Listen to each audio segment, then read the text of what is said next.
কি অবস্থা সবার? সবাই আমার ভয়েস ঠিকঠাক মতো শুনতে পাচ্ছ কিনা একটু জানা দাও তো কমেন্ট করে, দ্রুত দ্রুত জানিয়ে দাও যে আমার কথা ঠিকঠাক মতো শুনতে পাচ্ছ কিনা, সাউন্ড ক্লিয়ার আছে কিনা। ওকে, ঠিক আছে। ডিয়ার স্টুডেন্ট, সবাইকে শুভেচ্ছা জানাচ্ছি আজকের ক্লাসে। আজকে আমরা পদার্থের গাঠনিক ধর্ম এই অধ্যায়ের শেষ ক্লাস অর্থাৎ সপ্তম ক্লাস করব। ভাই এটা 7 নাকি 9? এটা 7, বাংলায় লিখছি 7। তো চলো আমরা এই অধ্যায়ের লাস্ট যে টপিকটা ছিল সেই টপিকটা আমরা পড়বো, স্টোকসের সূত্র এবং প্রান্ত বেগ বা অন্তবেগ, ইংরেজিতে এটাকে বলা হয় টার্মিনাল ভেলোসিটি। আজকের ক্লাসে আমাদের আলোচনার টপিক হচ্ছে এটা। তো দ্রুত দ্রুত সবাই যুক্ত হয়ে যাও, অলরেডি আমাদের টাইম হয়ে গেছে, 10টা বেজে গেছে। তো দ্রুত চলে আসো ক্লাসে। আজকে আমরা এই অধ্যায়ের লাস্ট টপিক পড়বো, আর এই টপিকের মাধ্যমে এই অধ্যায়ের ক্লাস শেষ হয়ে যাবে। তো নেক্সটে তোমাদের অপার ভাইয়া ক্লাস শুরু করবে হচ্ছে সেকেন্ড পার্টের পরমাণু মডেল, এবং তোমাদের মাসুর ভাইয়া মনে হয় শুরু করবে হচ্ছে স্থির তড়িৎ, তাই তো? তো একটু জানা রাখলাম, আপডেট জানা রাখলাম। তোমরা দ্রুত দ্রুত যে যে সাইকেলে ক্লাস হবে সেই সাইকেলে যুক্ত হয়ে যাও। তো চলো আমরা শুরু করি। দেখো, আমরা গত ক্লাসে যেটা পড়ছিলাম, আগে একটু রিভিশন দিব। গত ক্লাসে ব্যাপারটা কি ছিল, যে ধরো কোনো একটা লিকুইড, সেই লিকুইড সারফেসের উপর দিয়ে যদি একটা সলিড সারফেস বেগ নিয়ে গতিশীল হয়, একটা লিকুইড সারফেস, ধরো একটা নদী, এই নদীর উপর দিয়ে ধরো একটা জাহাজ, ঠিক আছে, বা একটা নৌকা, এটা হচ্ছে নৌকার তলাটা, এই যে সলিড সারফেস, এটা যদি একটা বেগ নিয়ে গতিশীল হয়, তাহলে তরলের সারফেসের উপর দিয়ে একটা সলিড সারফেস গতিশীল হচ্ছে যাচ্ছে। তাহলে এই সলিড সারফেসের সাথে এই যে তরলের যে পৃষ্ঠটা লেগে আছে, এই যে তরল যেটা লেগে আছে, তাহলে এই তরলের পৃষ্ঠের উপর দিয়ে যাওয়ার সময় তরলের পৃষ্ঠের একটা ফ্রিকশন তৈরি হয়।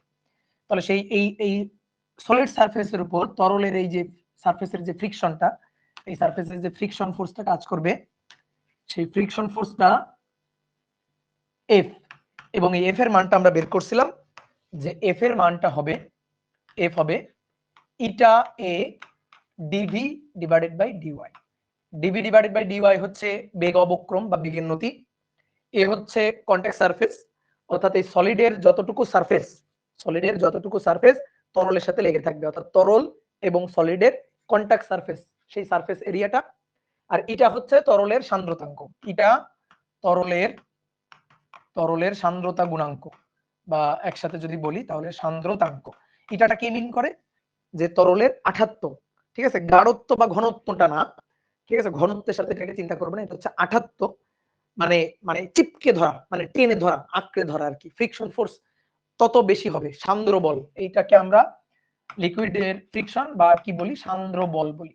সান্দ্র বলটা তত বেশি হবে যত ইটার মান বেশি হবে, ইটার সাথে এই যে এফ এর যে সম্পর্কটা সেটা সমানুপাতিক। অনেক জায়গা তুমি দেখবা এই সূত্রে এই এফ সমান সমান minus eta A DV divided by d y, এটা অনেক জায়গায় দেওয়া আছে। এটা কি মিন করতেছে, এই যে বেগটা দেখো, বেগটা যেদিকে, ফ্রিকশন ফোর্সটা তার উল্টা দিকে, মানে বিপরীত ডিরেকশনে, সেই বিপরীত ডিরেকশনে এটার জন্য মাইনাসটা দেওয়া হচ্ছে। তো আমরা যখন মানের হিসাব করব তখন আমরা এই সূত্রটা লিখবো, মাইনাসটা দিব না, আমরা এই সান্দ্র বলের মানটা হিসাব করতে চাই, তো তখন আমরা এই সূত্রটা ব্যবহার করব, মাইনাসটা তখন দিব না। তো এটাই আমরা কিন্তু গত ক্লাসে পড়ছিলাম, ঠিক আছে। তাহলে এই সূত্রটা কখন খাটবে, যখন লিকুইড সারফেসের উপর দিয়ে একটা সলিড সারফেস গতিশীল, তখন সেই ক্ষেত্রে ফ্রিকশন বল, অর্থাৎ সারফেস টু সারফেস, মানে দুটো সারফেস পরস্পরের সাথে মানে স্পর্শ করে আছে, তো তখন আপেক্ষিক গতির বিপরীত দিকে, এই দুইটা সারফেসের আপেক্ষিক গতির বিপরীত দিকে ফ্রিকশনটা তৈরি হবে, বুঝছো? ফ্রিকশন শুধুমাত্র যে এইটা এদিকে তা না, ফ্রিকশনটা কিন্তু এদিকেও আছে, ঠিক আছে, ফ্রিকশনটা কিন্তু এদিকে আছে। তোমাদের আমি বুঝাইছিলাম যে এই লিকুইড সলিড সারফেসের উপর যে ফ্রিকশনটা দিচ্ছে সেটা এটা, আবার আবার এই সলিড সারফেসটা লিকুইড সারফেসের উপর যে ফ্রিকশন দিচ্ছে সেটা কিন্তু আবার এদিকে। তো ফ্রিকশন সব সময় আপেক্ষিক গতির বিপরীত দিকে, ঠিক আছে। তাহলে আমরা একটু লিখে রাখি যে সূত্রটা কখন খাটবে। এটা হচ্ছে লিকুইড সারফেসের উপর দিয়ে, লিকুইড সারফেসের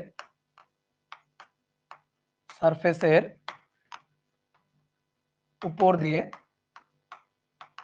সলিড সারফেসের মোশন থাকলে, সলিড সারফেসের আপেক্ষিক গতি থাকলে, সেই ক্ষেত্রে এই দুটো সারফেসের সংস্পর্শ তলে, কন্টাক্ট সারফেসে এই বলটা কাজ করবে। কোথায় বলটা কাজ করবে? কন্টাক্ট কন্ট্যাক্ট সারফেসে এই সান্দ্র বলটা কাজ করবে। এখন আমরা যেটা পড়বো সেটা হচ্ছে কোন একটা লিকুইডের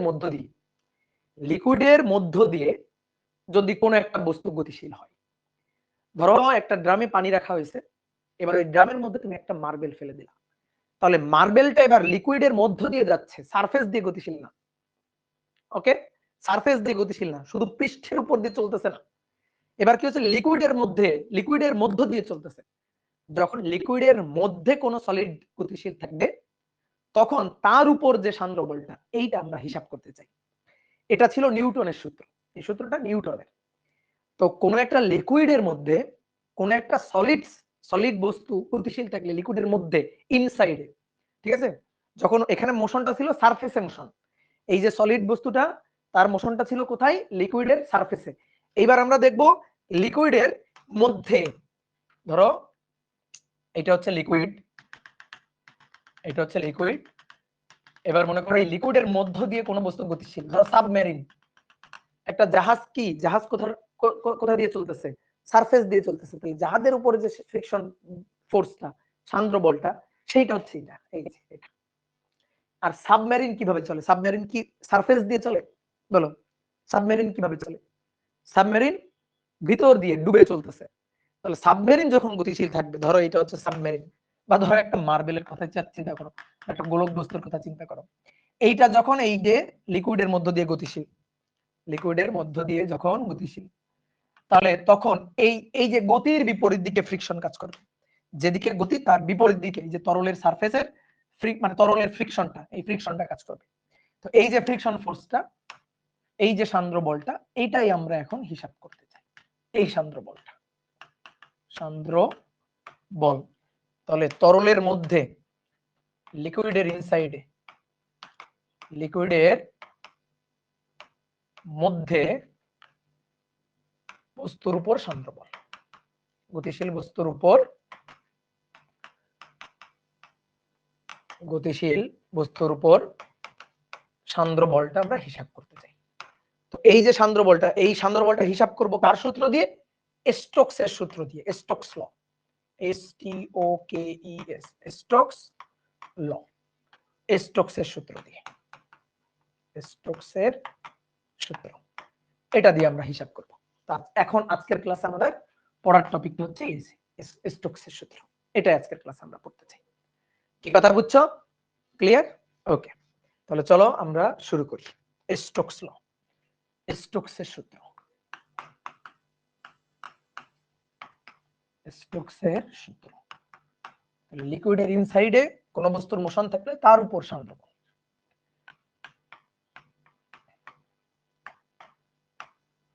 স্টোকস ল, তো দেখো, ধরো একটা লিকুইড, ধরো পুকুরের পানির কথা চিন্তা করো, বা ধরো একটা ড্রাম, ড্রামের মধ্যে ধরো পানি আছে, ড্রামের মধ্যে ধরো পানি আছে,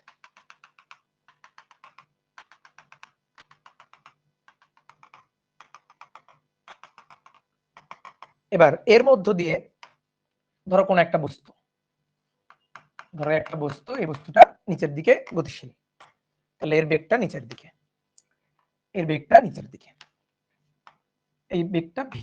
এবার দেখো, খেয়াল করো এর উপর সান্দ্র বলটা কেন কাজ করবে। সান্দ্র বলটা কি আসলে, সান্দ্র বলটা আমরা গত ক্লাসে পড়ছি, সান্দ্র বল বা সান্দ্রতা কি, তরলের বিভিন্ন লেয়ারে আপেক্ষিক গতিকে বাধা প্রদানকারী এই যে বলটা। যখন এই মার্বেলটা এই লিকুইডের মধ্য দিয়ে নিচের দিকে গতিশীল, তখন একটু চিন্তা করে দেখো, এখানে তো লিকুইড আছে, পুরো লিকুইড দিয়ে ভরা, তো আমরা যদি এই লিকুইডকে অনেকগুলো এরকম সারফেস, লিকুইডের যদি অনেকগুলো লেয়ার কল্পনা করি,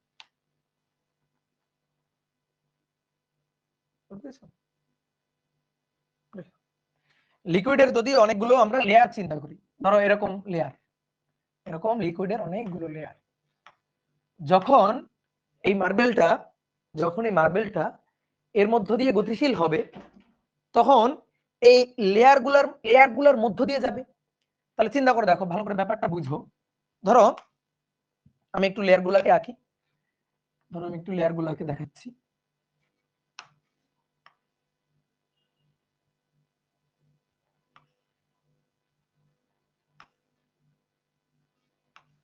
এই হচ্ছে তরলের এক একটা লেয়ার।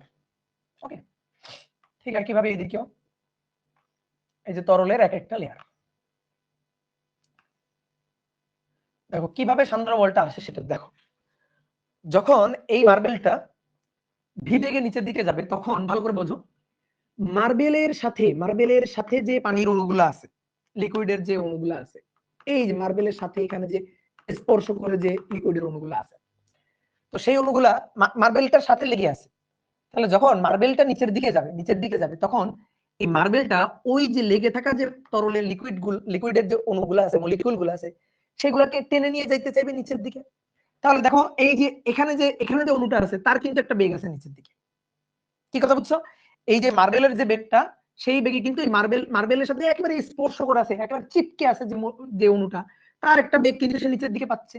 এইবার দেখো যখন এই মলিকিউলটা নিচের দিকে যাইতে যাচ্ছে তখন এই মলিকিউলটা কি করতেছে, তার পাশের লেয়ারের যে মলিকিউলটা আছে, তাকেও টেনে নিচের দিকে নিতে চাইতেছে। আবার এটা কি করতেছে, তার পাশের লেয়ারের যে মলিকিউলটা আছে তাকেও টেনে নিচের দিকে নিতে চাইতেছে। কিন্তু বেগটা কি হচ্ছে, আস্তে আস্তে বেগটা কি হচ্ছে, বেগটা আস্তে আস্তে কমতেছে। দেখো বেগটা বেশি ছিল, একটু কম, পরের লেয়ার আর একটু কম, তারপরে লেয়ার বেগটা আর একটু কম, তারপরে লেয়ার বেগটা কি আর একটু কম। তাহলে দেখো তো এক একটা লেয়ারে এই যে আপেক্ষিক গতিটা বাধাগ্রস্ত হচ্ছে না, লেয়ারে বেগটা কমে যাচ্ছে না। তাহলে এই বেগটা কমে যাচ্ছে, তার মানে উপরের দিকে এই যে ফ্রিকশন ফোর্সটা কাজ করতেছে, এর উপর সান্দ্র বলটা কাজ করতেছে। বুঝতে পারছো সান্দ্র বলের ব্যাপারটা কি? ঠিক আগের মতো, যে সান্দ্র বলটা কি, সান্দ্র বল হচ্ছে তরলের বিভিন্ন লেয়ারের মধ্যে আপেক্ষিক গতিকে বাধাগ্রস্ত করে। তো যখন মার্বেলটা নিচে যাচ্ছে, মার্বেলের সাথে যে পানির অণুগুলা লেগে আছে, লিকুইডের যে অণুগুলা লেগে আছে, সেই অণুগুলাকে মার্বেল সাথে নিয়ে যেতে চাইতেছে, কিন্তু ওই অণুগুলাকে আবার পাশের অণুগুলো আকর্ষণ করতেছে। কোন বলে? সংশক্তি বলে। ওই যে নিজেদের মধ্যে মলিকুলগুলো নিজেদের মধ্যে যে আকর্ষণ, সেটা হচ্ছে সংশক্তি। আর মানে কোন মলিকুল অন্য পদার্থের মলিকুলকে আকর্ষণ করলে সেটা কি? আসক্তি। তাহলে যখন মার্বেলটা নিচের দিকে যাইতে চাইতেছে, মার্বেলের সাথে স্পর্শ করে থাকা যে অণুগুলা তাদেরকে টেনে নিয়ে যাইতে চাইতেছে, আবার ওই স্পর্শ করে থাকা যে অণুগুলা তাদেরকে আবার আকর্ষণ করতেছে পাশের লেয়ারের অণুগুলা, তাদেরকে আবার আকর্ষণ করতেছে পাশের লেয়ারের অণুগুলা।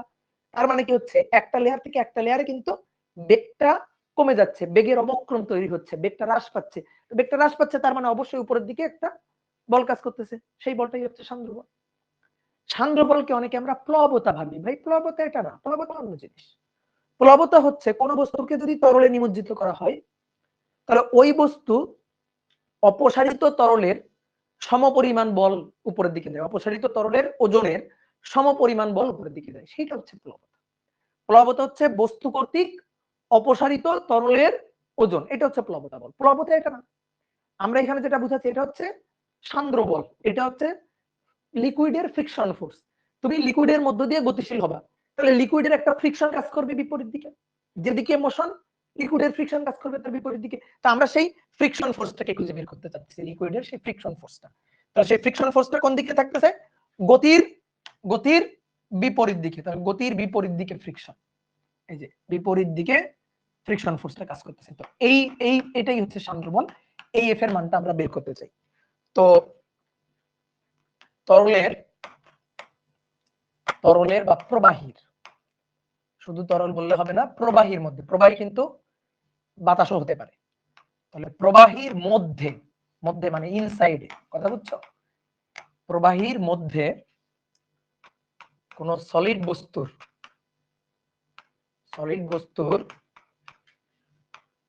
গতির বিপরীতে সান্দ্র বল বা ভিসকস ফোর্স, গতির বিপরীতে সান্দ্র বল বা ভিসকস ফোর্স নির্ভর করে কয়েকটা বিষয়ের উপর নির্ভর করে। ঠিক আছে, কি কি বিষয়ের উপর নির্ভর করে আগে সেটা বুঝতে হবে। 1 নম্বর, বস্তুর আকার বা শেপ, তার উপর নির্ভর করে, আকার আকৃতির উপর নির্ভর করে। যেমন মার্বেল যদি হয় তার জন্য একরকম হবে, যদি একটা সিলিন্ডার হয় তার জন্য একরকম হবে, অর্থাৎ স্ফেরিক্যাল কোন বস্তু তার জন্য একরকম, সিলিন্ডার আকৃতির কোন বস্তু তার জন্য একরকম। মানে বস্তুর আকৃতি বা শেপ যদি বিভিন্ন রকম হয় তাহলে তার উপর ভিসকস ফোর্স বা সান্দ্র বলটা এক এক রকম হবে। তাহলে আকৃতি বা শেপের উপর নির্ভর করে। 2 নম্বর, নির্ভর করে তরলের প্রকৃতি। বা আমরা ডিরেক্টলি বলি তরলের সান্দ্রতার উপর, সান্দ্রতা গুণাঙ্কের উপর, ঠিক আছে, সান্দ্রতা গুণাঙ্কের উপর। এটাই হচ্ছে তরলের প্রকৃতির উপর। সান্দ্রতা গুণাঙ্ক কোনটা? ইটা। ইটার মান যদি পানি হয়, দেখো চিন্তা করে দেখো তো, দুটো মার্বেলকে তুমি দুটো ড্রামের মধ্যে ফেলে দিছো, ওই যে প্রথম দিন যেটা মানে আগের ক্লাসে যেটা বলতেছিলাম যে একটা পাত্রে পানি আছে আর একটা পাত্রে মধু আছে, তাহলে মধুর মধ্যে একটু বেশি সান্দ্র বল না, আর পানির মধ্যে একটু কম সান্দ্র বল। মধুর 78টা বেশি, মধুর সান্দ্র গুণাঙ্ক ইটার মানটা বেশি, আর পানির ইটার মানটা কম। তাহলে যার ক্ষেত্রে ইটার মানটা বেশি তার ক্ষেত্রে সান্দ্র বলটা বেশি কাজ করবে। তাহলে তরলের প্রকৃতির উপর নির্ভর করে, এই দুইটা জিনিসের উপর নির্ভর করে, এবং আরেকটা জিনিসের উপর নির্ভর করে, সেটা হচ্ছে ওই অবজেক্টের যে বস্তুটা, যে অবজেক্ট, সেই অবজেক্টের স্পিডের উপর নির্ভর করে, অবজেক্টের বেগের উপর নির্ভর করে, বেগের উপর।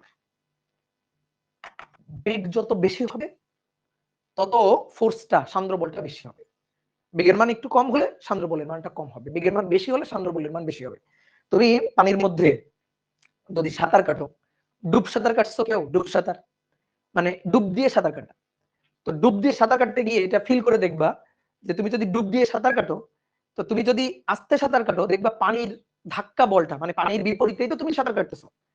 তো তুমি যদি ডুব দিয়ে সাঁতার কাটো, ধীরে ধীরে সাঁতার কাটো, দেখবা পানির বিপরীত দিকে সাঁতার কাটতেছো, পানির যে ধাক্কাটা, তুমি পানিকে অতিক্রম করে সামনের দিকে আগাচ্ছ, তো দেখবা পানির ধাক্কাটা কম। কিন্তু যদি দ্রুত যাও তাহলে পানির ধাক্কাটা কিন্তু বেশি, পানির যে বিপরীত দিকে যে ফোর্সটা সেটা কিন্তু সান্দ্র বলটা কিন্তু বেশি। দেখবা ওই যে বিভিন্ন স্পোর্টস চ্যানেলে যখন আর কি যে সাঁতার প্রতিযোগিতা হয়, দেখো না, তো যাদের বেগটা বেশি, যারা পানির মধ্যে বেশি বেগে ডুব সাঁতার দিচ্ছে, তাদের উপর কিন্তু ভিসকস ফোর্সটা বেশি হবে। বেগ বেশি, ভিসকস ফোর্সটা বেশি। আর বেগ কম হলে আস্তে আস্তে যাচ্ছে, তাহলে আস্তে আস্তে গেলে পানিও একটু ধাক্কাটা মানে বাধাটা কম দিবে, তাহলে ভিসকস ফোর্সটা এই ক্ষেত্রে কম হবে। তাহলে বেগের উপর ডিপেন্ড করে, ঠিক আছে। তাহলে আমাদের এই তিনটা জিনিসের উপর হচ্ছে এই ভিসকস ফোর্সটা ডিপেন্ড করে। এইবার আমি আমি তোমারে বলি, আমাদের এই ভিসকস ফোর্স এটা ওই যে প্রথমটা বললাম যে বস্তুর আকারের উপর বা শেপের উপর নির্ভর করে। তো বিভিন্ন শেপের বস্তুর জন্য বিভিন্ন রকম হয়।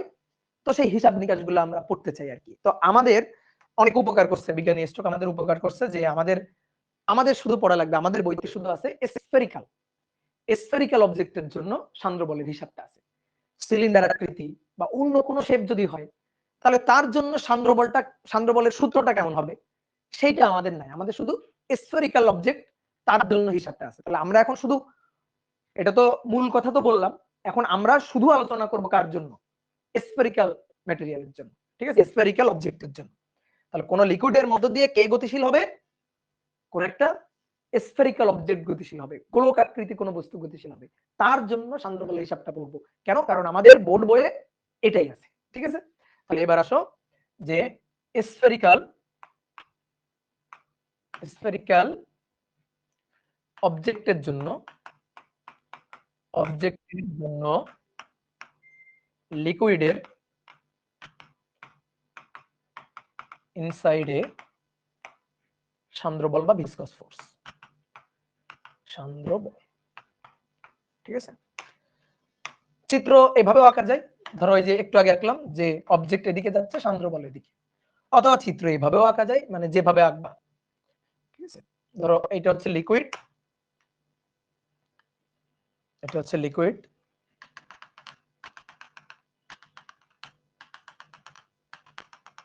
লিকুইডের মধ্যে একটা স্ফেরিক্যাল অবজেক্ট, এই যে গোলক, ঠিক আছে। নিরেট হইতে হবে এমন কোনো কথা নাই, নিরেট হইতে হবে এমন কোনো কথা নাই, একটা স্ফেরিক্যাল অবজেক্ট, এর বেগটা হচ্ছে এইদিকে যাচ্ছে, ধরো বেগটা হচ্ছে ভি, তাহলে যেদিকে বেগ তার বিপরীত দিকে সান্দ্র বলটা কাজ করবে, সান্দ্র বল বা ভিসকস ফোর্স এফ।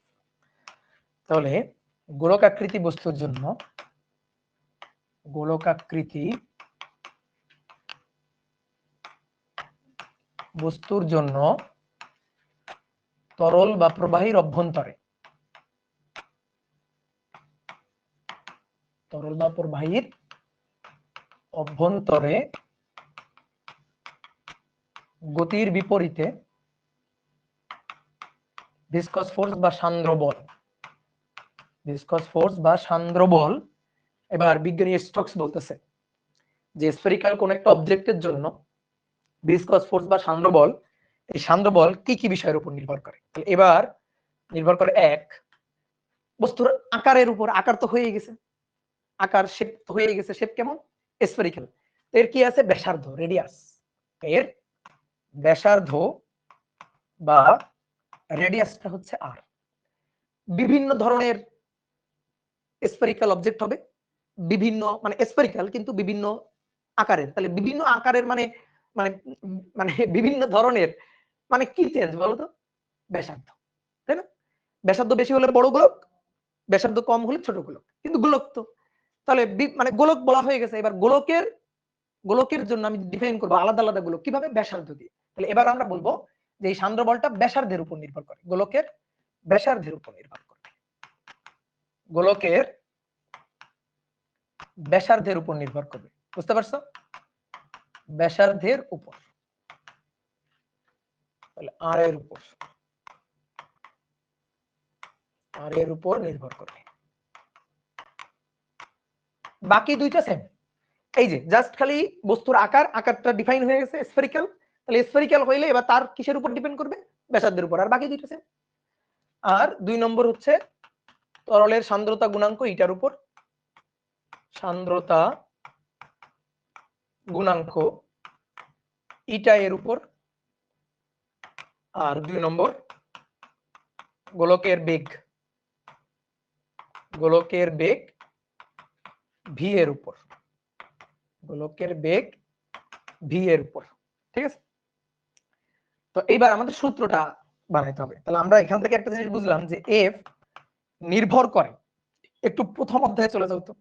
এই সূত্রের প্রতিপাদনটা করব আমরা প্রথম অধ্যায়ে, ওই যে ডাইমেনশন অ্যানালাইসিস মেথডে, মাত্রা সমীকরণের সাহায্যে। আমাদের বলা হয়েছে এফ ডিপেন্ড করে ইটার উপর, ডিপেন্ড করে আর এর উপর, ডিপেন্ড করে ভি এর উপর। এইবার মানে সূত্র কেমন হইতে পারে? সূত্র ধরো এরকম হইতে পারে না যে ধরো ইটা ডিভাইডেড বাই আর ভি, অথবা এফ ইকুয়াল টু ধরো ইটা স্কয়ার আর ভি কিউব, এরকম মানে বিভিন্ন রকম তো হইতে পারে। তো কেমন হবে সেইটা এখন হিসাব করতে হবে। তাহলে সমীকরণের সঠিক ফরম্যাটটা আমাদের বের করতে হবে। আমরা আপাতত জানলাম যে এই রাশির উপর ডিপেন্ড করে। এখন অনেকে বলে ভাই এই রাশির সাথে সমানুপাতিক আপনি বুঝলেন কেমনে? আমি বুঝি না এখনো সমানুপাতিক কিনা। সমানুপাতিক নাকি ব্যস্তানুপাতিক সেগুলো আমাদের বলে দিবে পাওয়ার। ধরো ইটার উপর এক্স, আর এর উপর ওয়াই, ভি এর উপর জেড। মাত্রা সমীকরণ অ্যানালাইসিস করব আমরা। মানে ধরো তোমরা প্রথম অধ্যায় সবাই পড়ছো তো? প্রথম অধ্যায় সবাই, আমি তো পড়াইছিলাম প্রথম অধ্যায়, পড়ার কথা। প্রথম অধ্যায় সবাই পড়ছো? সেই প্রথম অধ্যায়ের মাত্রা সমীকরণ অ্যানালাইসিসের মাধ্যমে আমরা এফ এর সঠিক সূত্রটা বের করব। যেমন দেখো তোমার একটা উদাহরণ দিয়ে দেখাই, একটা উদাহরণ, ছোট্ট একটা উদাহরণ। ধরো গতিশক্তি সূত্র তুমি কি জানো? গতিশক্তি ই কে কি জানো? হাফ এম ভি স্কয়ার না? তার মানে গতিশক্তি কিসের উপর ডিপেন্ড করে?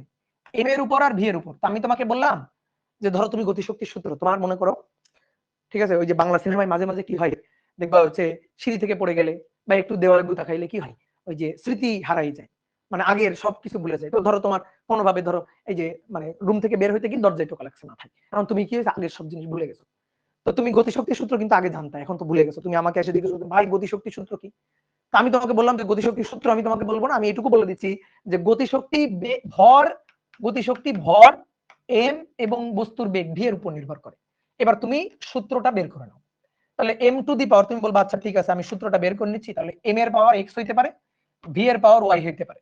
তাহলে এখান থেকে আমি সূত্রটা বের করে নিতে পারবো। তো সূত্রটা কিভাবে বের করে নিতে পারবো? যে মাত্রা সমীকরণের সাহায্যে। এটা গতিশক্তি ই কে সমানুপাতিক চিহ্ন উঠাই দিলাম, উঠাই দিয়ে একটা ধ্রুবক K m to the power x v to the power y, এই যে ধ্রুবকটাকে, এটা হচ্ছে ডাইমেনশন লেস একটা সাংখ্যিক ধ্রুবক, মানে একটা সংখ্যা। ঠিক আছে? কিছু একটা হইতে পারে, আমি জানি না কি হবে, জানি না। তাহলে এবার মাত্রা সমীকরণের সাহায্যে গতিশক্তির মাত্রা কি? গতিশক্তি, শক্তি মানে হচ্ছে কাজ, কাজ মানে বল গুণ সরণ, বল গুণ সরণ, বলের মাত্রা M L T to the power -2, আর সরণ আবার হচ্ছে একটা এল। আর এই পাশে এম এর মাত্রা হচ্ছে M, M to the power X, বেগ V, L T to the power minus, তার পাওয়ার কত? ওয়াই। তাহলে আমরা মাত্রা সমীকরণের সাহায্যে M L square T to the power -2, এখানে M to the power X, L to the power Y, T to the power -Y. এখন সূচক সমীকৃত করে, তাহলে এর পাওয়ার হচ্ছে 1, এম এর পাওয়ার এক্স, তাহলে এম এর পাওয়ার 1, এম এর পাওয়ার এক্স, তাহলে অতএব এক্স ইকুয়াল টু 1, এক্স পেয়ে গেছি। এবার ওয়াই বের করব, এল এর পাওয়ার কত? 2, আর এল এর পাওয়ার কত? ওয়াই, তাহলে ওয়াই ইকুয়াল টু 2 হয়ে গেছে। তাহলে এক্স এর মান 1 হবে, ওয়াই এর মান 2 হবে, বসাই। তাহলে অতএব গতিশক্তি ইকে ইকুয়াল টু কে, এই যে কে ধ্রুবক, m টু দি পাওয়ার 1 হবে আর এই v টু দি পাওয়ার 2 হবে। এটাই হচ্ছে গতিশক্তির সূত্র। অর্থাৎ ইকে ইকুয়াল টু হবে কিছু একটা mv স্কয়ার, mv স্কয়ার। এবার হচ্ছে ভাই হাফ তো পাইলাম না, হাফ হচ্ছে ধ্রুবক। মাত্রা সমীকরণের ব্যর্থতাই হচ্ছে এটা, মাত্রা সমীকরণের সাহায্যে কোন সূত্রের হিসাব নিকাশ করার ব্যর্থতাই হচ্ছে ধ্রুবকটা পাওয়া যাবে না, বাট সমীকরণের ফরম্যাটটা জানা যাবে। বুঝতে পারছো? সমীকরণের ফরম্যাটটা পাওয়া যাবে। তা এইগুলা কিন্তু আমরা প্রথম অধ্যায়ে করছি, এই জিনিসগুলা প্রথম অধ্যায়ে পড়ছি ভৌত জগত পরিমাপে, প্রথম অধ্যায়ে পড়েছি মাত্রা সমীকরণের সাহায্যে সমীকরণের শুদ্ধতা যাচাই বা মাত্রা সমীকরণের সাহায্যে সমীকরণ কোন একটা সূত্রের সঠিক ফরম্যাট বের করা। এবার তো আমরা ওইটাই চাইতেছি, যে বলা হচ্ছে সান্দ্র বল এফ, এফ নির্ভর করে কার উপর? ইটার উপর, আর এর উপর, ভি এর উপর। দেখি সঠিক সূত্রটা কি হয়। তাহলে আমরা ধরি যে আচ্ছা ঠিক আছে, তাহলে অতএব ধরি এফ ইকুয়াল টু সমানুপাতিক চিহ্ন উঠাই দিলাম, ধ্রুবক একটা কিছু একটা আসবে কে, ইটা টু দি পাওয়ার তাহলে x, R to the power হচ্ছে ওয়াই, আর ভি টু দি পাওয়ার হচ্ছে জেড। অনেকে বলতেন ভাই সমানুপাতিক আপনি কেমনে বুঝলেন? দেখো সমানুপাতিক বা ব্যস্তানুপাতিক কিছুই আমি বুঝি নাই। যদি ওয়াই এর মান -2 হয় তাহলে তো ব্যস্তানুপাতিক নিচে চলে আসলো, বর্গের ব্যস্তানুপাতিক, বুঝছো? তাহলে আমি জানি না কোন কার পাওয়ার কত হবে। যদি পাওয়ার পজিটিভ হয় তাহলে সমানুপাতিক, পাওয়ার নেগেটিভ হলে চলে আসবে ব্যস্তানুপাতিক। তাহলে এবার মাত্রা সমীকরণের সাহায্যে এফ এর মাত্রা M L T to the power -2, কে এর কোনো মাত্রা নাই, কে হচ্ছে সাংখ্যিক ধ্রুবক, ইটা, ইটার মাত্রা গত ক্লাসে বের করছি, ইটার মাত্রা গত ক্লাসে বের করছি, eta equal to F divided by A d v by d y ছিল, তাই তো? এফ হচ্ছে এম, আমি এটার মাত্রা ভুলে গেছি বলে আবার করতেছি, M L T to the power -2, তোমার মনে থাকলে তুমি একবারে লিখবা, L square DV by DY হচ্ছে L T to the power -1 divided by L, L L কাটাকাটি, টি টু দি পাওয়ার -1, তাহলে M L to the power -1 T to the power -1, এইটা ছিল ইটার মাত্রা। তাহলে ইটার মাত্রাটা বসাই, M L to the power -1 T to the power -1 এর পাওয়ার এক্স, আর radius length L to the power Y, V L T to the power -1 তার পাওয়ার হচ্ছে জেড। ওকে, তাহলে M to the power 1 L to the power 1 T to the power -2, M আর নাই, M একটা, M to the power X, L to the power -x, L to the power Y, L to the power Z, তাহলে -x plus Y plus Z. Okay, T to the power -x T to the power Z. এবার সূচক সমীকৃত করে, পাওয়ার সমীকৃত করে,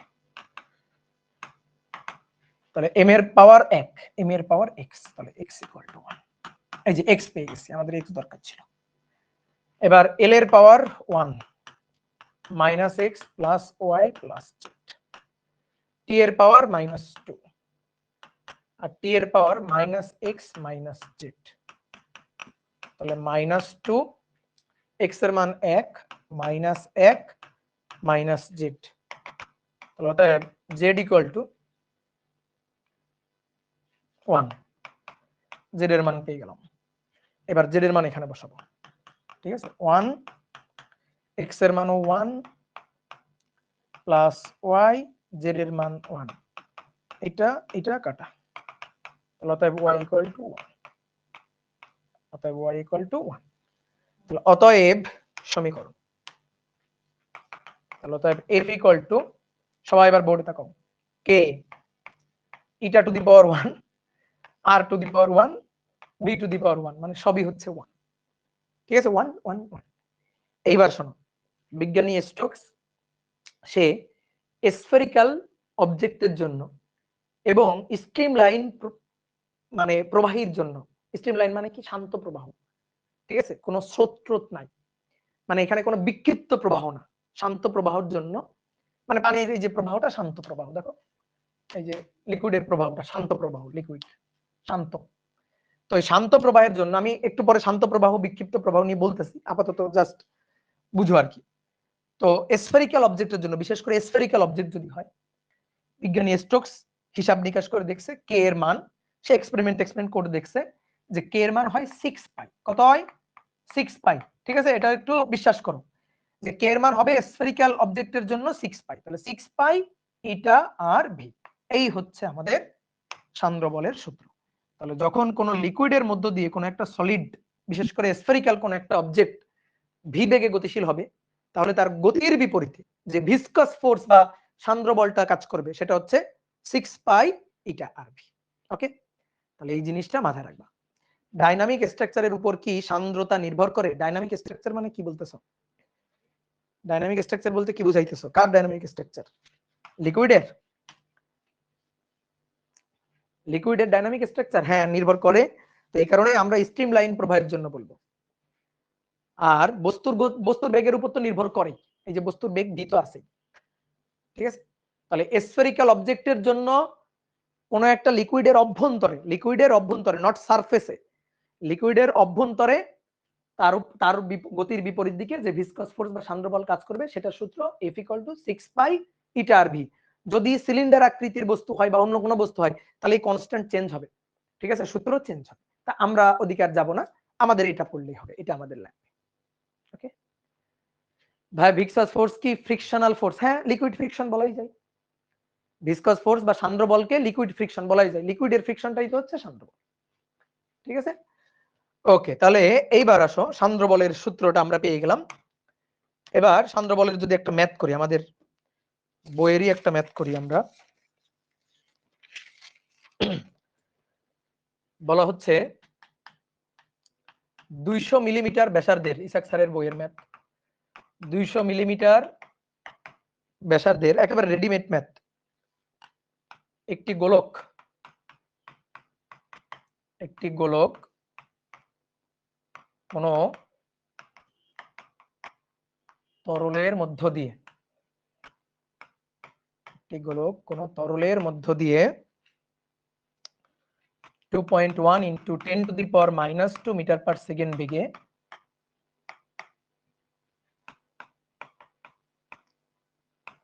গতিশীল।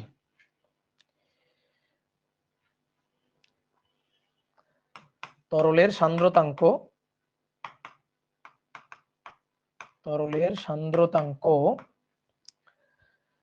0.003 newton second per metre square হলে সান্দ্র বল কত? ঠিক আছে, বলো, পারা যাবে না? একেবারে রেডিমেড ম্যাথ। ধরো একটা লিকুইডের, অনেক সময় বলবে লিকুইডের মধ্য দিয়ে নিচে পড়তেছে অথবা লিকুইডের মধ্য দিয়ে গতিশীল, ঠিক আছে, একই কথা। তাহলে ধরো এই হচ্ছে লিকুইড, এর মধ্যে লিকুইড এখানে আছে, এর মধ্য দিয়ে একটা গোলক, এই গোলকটা নিচের দিকে যাচ্ছে। তো কত বেগে যাচ্ছে সে ভি এর মানটা দেওয়া আছে 2.1 into 10⁻² এত মিটার পার সেকেন্ড।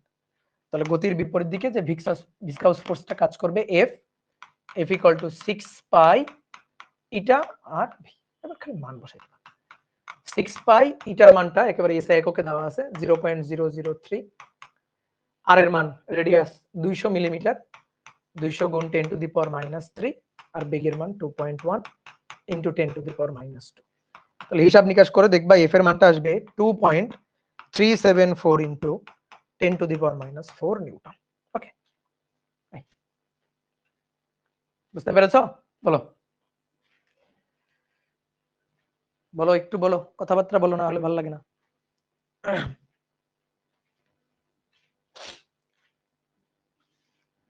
এবার খুব ইম্পর্টেন্ট একটা জিনিস আমরা পড়বো, সেই ইম্পর্টেন্ট জিনিসটা হচ্ছে টার্মিনাল ভেলোসিটি, বা বাংলায় বললে প্রান্ত বেগ বা অন্তবেগ। প্রান্ত বেগ বা অন্তিম বেগ বা অন্তবেগ, আর ইংরেজিতে এটাকে বলা হয় টার্মিনাল ভেলোসিটি। কি এটা? Terminal velocity. শোনো একটু ভালো করে শোনো আগে।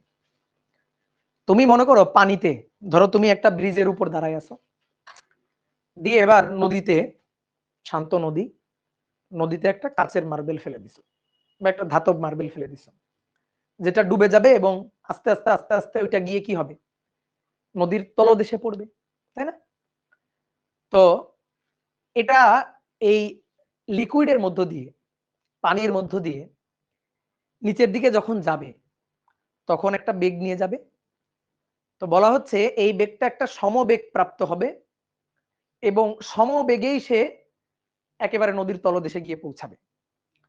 প্রথম কিছুক্ষণ ধরো অভিকর্ষের টানের জন্য ত্বরণ হইলেও হইতে পারে, বাট লিকুইডের মধ্যে তাকে অবশ্যই একটা সমবেগ প্রাপ্ত হইতে হবে। ভালো করে বুঝবা কথাগুলা। অবশ্যই তাকে একটা সমবেগ প্রাপ্ত হইতে হবে। এই সমবেগেই সে নিচের দিকে একেবারে ধরো নদীর তলদেশে গিয়ে পৌঁছাবে।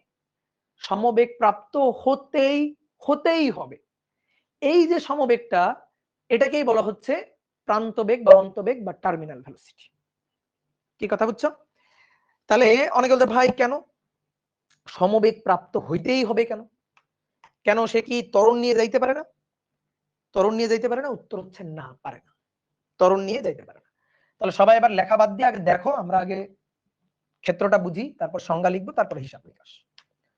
মনে করো ধরো একটা ড্রাম, বিশাল বড় একটা ড্রাম, তার মধ্যে পানি আছে, অথবা তুমি নদী চিন্তা করতে পারো, যে নদী, তার একটা লিকুইড অংশ আমি এখানে দেখাচ্ছি। এবার এর মধ্য দিয়ে একটা বস্তু, ধরো একটা কাচের মার্বেল বা একটা লোহার মার্বেলকে আমি উপর থেকে ফেলেছি। তাহলে ওই মার্বেলটা আস্তে আস্তে নিচের দিকে যাচ্ছে। এই যে এটা হচ্ছে মার্বেলটা, এই লিকুইডের মধ্য দিয়ে এটা আস্তে আস্তে নিচের দিকে যাচ্ছে। এবার নিচের দিকে সে অবশ্যই সমবেগ প্রাপ্ত হয়ে যাবে। প্রথম কিছুক্ষণ ত্বরণ হইলে হইতে পারে, বাট সমবেগ তাকে প্রাপ্ত হইতে হবে। আচ্ছা কেন? এবার দেখো কেন, ভালো করে বুঝো। এর উপর কি কি বল ক্রিয়া করতেছে বলতো? এটা যাচ্ছে কোন দিকে? নিচের দিকে। কি কি বল ক্রিয়া করতেছে? এর ওজন ক্রিয়া করতেছে। ওজন কি? এমজি। ওকে, ওজন এমজি এর কারণে নিচের দিকে যাচ্ছে এমজি। আর কোন বল আছে এর উপর? অবশ্যই বল আছে। যাচ্ছে কোন দিকে? নিচের দিকে। কোন দিকে যাচ্ছে? নিচের দিকে। তো নিচের দিকে যদি যাই, তাহলে বেগটা নিচের দিকে। এর বেগ, বেগ নিচের দিকে, ভি নিচের দিকে। তাহলে বেগ যদি নিচের দিকে থাকে, তাহলে বেগের বিপরীতে, বেগের বিপরীতে আপেক্ষিক গতির বিপরীত দিকে ফ্রিকশন, সান্দ্র বল এফ কাজ করবে। আর কোন বল? আর কোন বল? ভাবো ভাবো ভাবো ভাবো। ওই আর কোন বল? ইয়েস, আরেকটা বল আছে। কি বল? প্লবতা বল। প্লবতা, এই বস্তুটা তরলের মধ্যে নিমজ্জিত হয়েছে না? তাহলে এর উপর আরেকটা বল কাজ করবে। সেই বলটা কি? প্লবতা। প্লবতা কি চায়? ভাষায় রাখতে চাই। প্লবতা কাজ করবে কোন দিকে? প্লবতা কাজ করবে উপরের দিকে। প্লবতা উপরের দিকে কাজ করবে। তাহলে এর উপর আরো একটা বল আছে, এই বলটা হচ্ছে ইউ। ইউ দিয়ে আমরা প্লবতা বলকে বুঝাই। তাহলে প্লবতা বল কাজ করতেছে। তাহলে বস্তুর উপর কয়টা বল? তিনটা বল। বস্তু যাচ্ছে কোন দিকে? নিচের দিকে। বস্তু যাচ্ছে কোন দিকে? নিচের দিকে। এফ কোন দিকে কাজ করে জানো? এফ হচ্ছে গতি যেদিকে সেদিকে কাজ করে। যেদিকে গতি সেদিকে কাজ করে। আমি একটু বলে রাখি, পরে আমি দেখাবো। যদি এটা ধর একটা লোহার মার্বেল বা কাচের মার্বেল না হয়ে যদি একটা বায়ু বুদবুদ হইতো, ধরো বায়ু বুদবুদ, বায়ু বুদবুদ যদি হইতো, এটা বায়ু বুদবুদ, তাহলে কি হইতো বলতো? তাহলে বায়ু বুদবুদ মানে কি? ভেতরে বাতাস আছে, ভেতরে বাতাস। ওজন কিন্তু নিচের দিকে, প্লবতা কিন্তু উপরের দিকে। ওজন অলওয়েজ নিচে, প্লবতা অলওয়েজ উপরে, কিন্তু বায়ু বুদবুদটা উঠতেছে কোন দিকে? যাচ্ছে কোন দিকে? বেগ কোন দিকে? বলো বলো, আমারে বলো। বেগ কোন দিকে? উপরের দিকে বেগ। বেগ হচ্ছে উপরের দিকে, ভি। যাচ্ছে কোন দিকে? উপরের দিকে যাচ্ছে, উপরের দিকে উঠতেছে। তাহলে তখন ভিসকাস ফোর্স, সান্দ্র বল কাজ করবে নিচের দিকে। বুঝতে পারছো? এমজি অলওয়েজ নিচের দিকে, প্লবতা অলওয়েজ উপরের দিকে, কিন্তু সান্দ্র বল কাজ করবে যেদিকে তার বেগ, বেগের উল্টো দিকে, বেগের বিপরীত দিকে। ফ্রিকশন, ফ্রিকশন সিম্পলি বুঝবা। ফ্রিকশন, ফ্রিকশন কোন দিকে কাজ করে? ফ্রিকশন কাজ করে বেগ যেদিকে তার বিপরীত দিকে, বেগ যেদিকে তার বিপরীত দিকে। এইবার আসো, তাহলে এই বস্তুটা তিনটা বল অনুভব করতেছে। এর উপর কার্যকর বল তিনটা: প্লবতা, সান্দ্র বল এবং ওজন, এমজি। বস্তু নিচের দিকে যাচ্ছে। কথা হচ্ছে বলগুলা কাজ করতেছে, বলগুলা কাজ করে যদি নিট ফোর্স শূন্য হয়, তাহলে সমবেগে যেতে পারবে। নিট ফোর্স তো শূন্য নাও হইতে পারে। ধরো ওজনে, ওজন হচ্ছে, একটু চিন্তা করো, আমি মানগুলো একটু লিখে তোমারে বোঝানোর চেষ্টা করি। ধরো ওজন হচ্ছে 10, ওজন কয় একক? 10 একক। প্লবতা কয় একক? প্লবতা হচ্ছে ধরো 2 একক। এফ কয় একক? এফ হচ্ছে ধরো 4 একক। তাহলে বলো লব্ধি বল কি শূন্য? নিট ফোর্স কি শূন্য? না। বলো নিট ফোর্স কত? যেহেতু নিচের দিকে যাচ্ছে, তার মানে এমজিটাই বড়, গতি কোন দিকে? নিচের দিকে। তাহলে আমি যদি বলি নিট ফোর্স কত? এফ নিট, নিট ফোর্সটা কত? তাহলে নিট ফোর্স হচ্ছে MG minus U minus F. কি বোঝা গেছে? MG minus U minus F. U কি প্লবতা, mg ওজন, f সান্দ্র বল। f এর সূত্র 6 পাই ইটা আর ভি। এবার লেখা থামাইতে হবে, খুব ভালো করে বুঝতে হবে। লেখা থামাই খুব ভালো করে বুঝতে হবে। ইউ হচ্ছে প্লবতা। প্লবতা হচ্ছে বস্তুর সম আয়তন তরলের ওজন। এই যে বস্তুটা ভালো করে বুঝবা, এই যে বস্তুটা, এই বস্তুটাকে পানিতে নিমজ্জিত করা হয়েছে। তোমার যদি পানিতে টুপ করে ডুবাই দেওয়া হয়, তাহলে তুমি পানির মধ্যে গেছো, তাহলে তোমার শরীরের যে আয়তন, সেই আয়তনের সমপরিমাণ পানি কিন্তু সরাই ফেলছো তুমি। বুঝো? ধরো একটা গ্লাসে পানি, এবার গ্লাসের মধ্যে তুমি দেখবে একটা গ্লাসে একেবারে টইটুম্বুর করে পানি রাখছো, একেবারে কানায় কানায় পানি ভর্তি। এবার গ্লাসের মধ্যে কিছু একটা ফেলো, একটা পাথর ফেলো, তা পানি উপচে পড়ে যাবে না? কেন পড়ে গেল পানি? কারণ ওই মার্বেল মানে ওই বস্তুটাকে যখন তুমি পানিতে নিমজ্জিত করছো, তখন ওই বস্তু কি করছে? ওর আয়তনের সমপরিমাণ তরলকে অপসারণ করছে। তাহলে গ্লাস থেকে কিন্তু ওর আয়তনের সমপরিমাণ তরল পড়ে যাবে। তো প্লবতা কি? প্লবতা হচ্ছে ওই যে যতটুকু তরলকে অপসারণ করলো, সেইটুকু তরলের ওজন, বস্তুর সম আয়তন তরলের ওজন। এই মানটা চেঞ্জ হয়, মানে এই ক্ষেত্রে যখন আমি এটাকে ধরো পানিতে ফেলে দিছি, বলতো প্লবতা বলের মানটা চেঞ্জ হচ্ছে নাকি একটা ফিক্সড মান? এটা আমার বলো। প্লবতা বলের মানটা, এই বস্তুটা যত নিচে যাচ্ছে, প্লবতা বল ইউ এর মানটা তত বাড়ছে বা কমছে নাকি একই থাকছে? এইটা আমার একটু বলো, তাহলে বোঝা যাবে তুমি বুঝো। চেঞ্জ হচ্ছে? No, fixed. প্লবতা কি? বস্তুর অপসারিত তরলের ওজন, বস্তুর সম আয়তন তরলের ওজন। বস্তুর সম আয়তন তরলের ওজন তো একই রকম থাকবে, নাকি নিচে গেলে আরো বেশি পানি সরাই দিবে? বলো, এখান থেকে যদি এখানে যায়, তারও কি বেশি পানি সরাবে নাকি? না, একই একই তো পানি সরাইছে। তাহলে প্লবতা কিন্তু ফিক্সড, এটা কিন্তু একটা ফিক্সড মান, এইটুকু বুঝলেই হবে। আচ্ছা, এবার আসো, তাহলে এটা হচ্ছে 10 একক, এটা হচ্ছে ইউ এর মান হচ্ছে 2 একক, এফ এর মান হচ্ছে 4 একক। তাহলে নিট ফোর্স, লব্ধি বল কত? 10 বিয়োগ 2 বিয়োগ 4, মানে 10 থেকে 6 বাদ দাও, তাহলে 4। লব্ধি বল আছে, তাহলে লব্ধি বল আছে, তো লব্ধি বল থাকলে summation of F equal to M A, তাই না?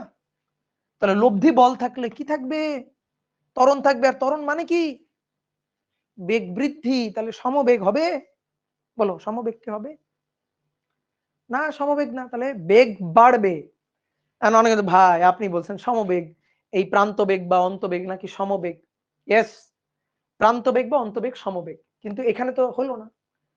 থামো, এখানেই তো কাহিনী। ত্বরণ হলো, লব্ধি বল আছে, ত্বরণ হবে মানে বেগ বাড়বে। ওকে, তাহলে নিচের দিকে বেগ বাড়বে, তাহলে বেগ ভি আগে যা ছিল, ভি কিন্তু চেঞ্জ হবে, আর ভি বাড়বে। ভি যদি বাড়ে, তুমি আমারে বলো কাহিনী, আমি তোমার হিন্ট দিচ্ছি, এই যে তাকাও, ভি যদি বাড়ে, এটা যদি বাড়তে থাকে, ভি যদি বাড়ে, দেখো 6 পাই ইটা, ইটা হচ্ছে তরলের প্রকৃতি, তরল চেঞ্জ হচ্ছে না, এটা ফিক্সড। আর গোলকের ব্যাসার্ধ ফিক্সড। ভি যদি বাড়ে, তাহলে এফ কি হবে? এফ বাড়বে। তাহলে এফ আগে কত ছিল? 4 একক। তাহলে এখন একটু পরে কি 4 আছে? একটু পরে কি হয়েছে? এফ এর মানটা একটু পরে কি হয়েছে? বলো, একটু পরে কি হয়েছে? 10 বিয়োগ 2। এটা কেন বাড়লো না রে? ওজন কেন বাড়বে? ওজন তো একই। ইউ প্লবতা ফিক্সড, তাহলে এটা বাড়বে, জাস্ট এটা বাড়বে। তাহলে কত হলো? 5। এবার লব্ধি বল কত হলো? লব্ধি বল হলো 3। লব্ধি বল আছে কিনা? আছে। ঠিক আছে, লেখা বাদ দাও, আমি যা বলবো জাস্ট খালি পয়েন্ট টু পয়েন্ট বুঝবা। লব্ধি বল আছে, বল থাকলে কি হবে? ত্বরণ হবে, ত্বরণ হলে আবার কি হবে? বেগ বাড়বে, তাহলে বেগ আবার বাড়বে।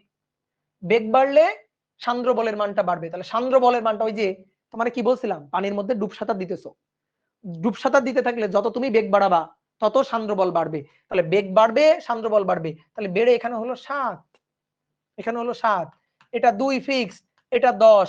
তাহলে এবার লব্ধি বল কত থাকলো? 10 থেকে 7 8 9, 9 বাদ, তাহলে লব্ধি বল 1। লব্ধি বল তাও আছে। তাহলে লব্ধি বল থাকলে ত্বরণ হবে, ত্বরণ হলে বেগ আবার বাড়বে, আবার বেগ বাড়বে, বেগ বেড়ে এটা হলো 8, এটা 2, আর এটা 10। এবার লব্ধি বল কত? নিট ফোর্স কত? 0।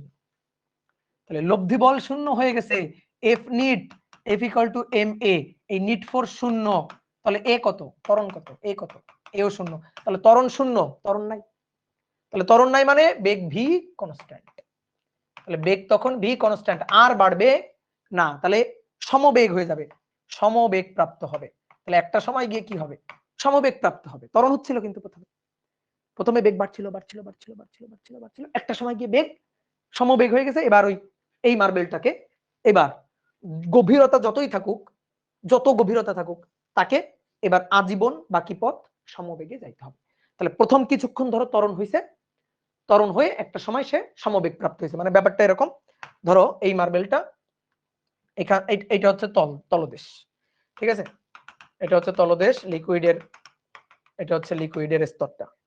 তো ধরো মার্বেলটা এখান থেকে পড়তেছে, ধরো এখান থেকে যাচ্ছে,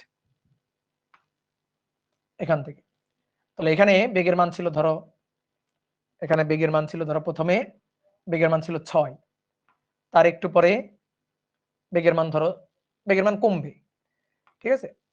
অনেকে বলতে পারে ভাই বেগের মান কমবে মানে কি, যেমন ত্বরণ হচ্ছে, সরি সরি, না বাড়বে বাড়বে, হ্যাঁ সরি, কমবে না, বাড়বে। ত্বরণ হলে তো বেগের মান বাড়বে। তাহলে বেড়ে 6 হলো, ধরো একটু পরে গিয়ে 6 হলো, 6 ছিল, একটু পরে গিয়ে হলো 7, তার একটু পরে গিয়ে এখানে হলো 8, একটু পরে গিয়ে এখানে হলো 8, বেগের মান বেড়ে হলো 8। এইবার তারপরে তারপরে 8 8 আজীবন 8, এই যে সমবেগ প্রাপ্ত হয়ে গেছে। তাহলে প্রথমে কিছুক্ষণ বেগ বাড়ছে, বাড়তে বাড়তে বাড়তে বাড়তে একটা সময় এই যে সমবেগ প্রাপ্ত হয়ে গেছে, এই যে সমবেগ, এটাই হচ্ছে প্রান্তবেগ। বুঝতে পারছো কিনা, এটাই হচ্ছে প্রান্তবেগ। অনেকে বলতে ভাই যদি প্রান্তবেগ প্রাপ্ত না হয়, এটা না হওয়ার অপশনই নাই। প্রান্তবেগ প্রাপ্ত না হয়, না হওয়ার অপশনই নাই। তুমি তুমি বুঝো না হওয়ার অপশন যে নাই, তাকে হইতেই হবে। কারণ ত্বরণ হচ্ছে, ত্বরণ হলে বেগ বাড়বে, তো বেগ বাড়লে তো একটা সময় এটা বাড়বেই, বাড়তে বাড়তে বাড়তে বাড়তে বাড়তে বাড়তে বাড়তে বাড়তে একটা সময় নিট ফোর্স কত করে দিবে, 0 করে দিবে। তাহলে বেগটা বাড়তে বাড়তে একটা সময় নিট ফোর্স শূন্য হবে, ঠিক আছে। এইচ অনেক কম হইলে সেটা তো আলাদা কথা, সেটা তো প্রান্ত বেগ প্রাপ্ত হওয়ার আগেই ধরো মারা গেছে, ঠিক আছে। প্রান্ত বেগ প্রাপ্ত হওয়ার আগেই টুপ করে পড়ে গেছে, মানে গভীরতা অনেক কম, সেটা আলাদা কথা। গভীরতার ব্যাপারটা ধরো যথেষ্ট গভীরতা আছে, তাহলে যথেষ্ট গভীরতা থাকলে তাকে এক সময় প্রান্তবেগ প্রাপ্ত হইতে হবে। তাহলে প্রান্তবেগের ব্যাপারটা বোঝা গেছে, ঠিক আছে। প্রান্তবেগের ব্যাপারটা বোঝা গেছে, বলো। গভীরতা যদি অনেক কম হয়, তাহলে মনে করো যে মানে প্রান্তবেগ প্রাপ্ত হওয়ার আগেই পড়ে গেছে, তলদেশে পৌঁছাই গেছে, এটা তো হবে না। ধরো যথেষ্ট গভীরতা আছে। তাহলে আমরা প্রান্তবেগের ব্যাপারটা বুঝছি। এবার সংজ্ঞাটা তাহলে একটু লিখে ফেলি। আমাদের বইয়ে একটু বড় করে সংজ্ঞাটা দেওয়া আছে, তো তারপরে আমরা একটু ছোট করে লিখি যে তরলের বা প্রবাহীর মধ্যে, তরলের বা প্রবাহীর মধ্যে কোন বস্তু অভিকর্ষের টানে ত্বরণ প্রাপ্ত হয়, কিন্তু একটা সময়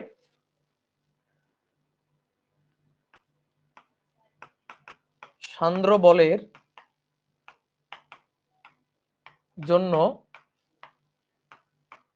লব্ধি বল, সান্দ্র বল বাড়তে থাকে, তখন লব্ধি বল শূন্য হয়। লব্ধি বল যদি শূন্য হয়, তাহলে বাকি পথ সে সমবেগে যাবে। তাহলে সান্দ্র বলের জন্য লব্ধি বল শূন্য হয় এবং সমবেগ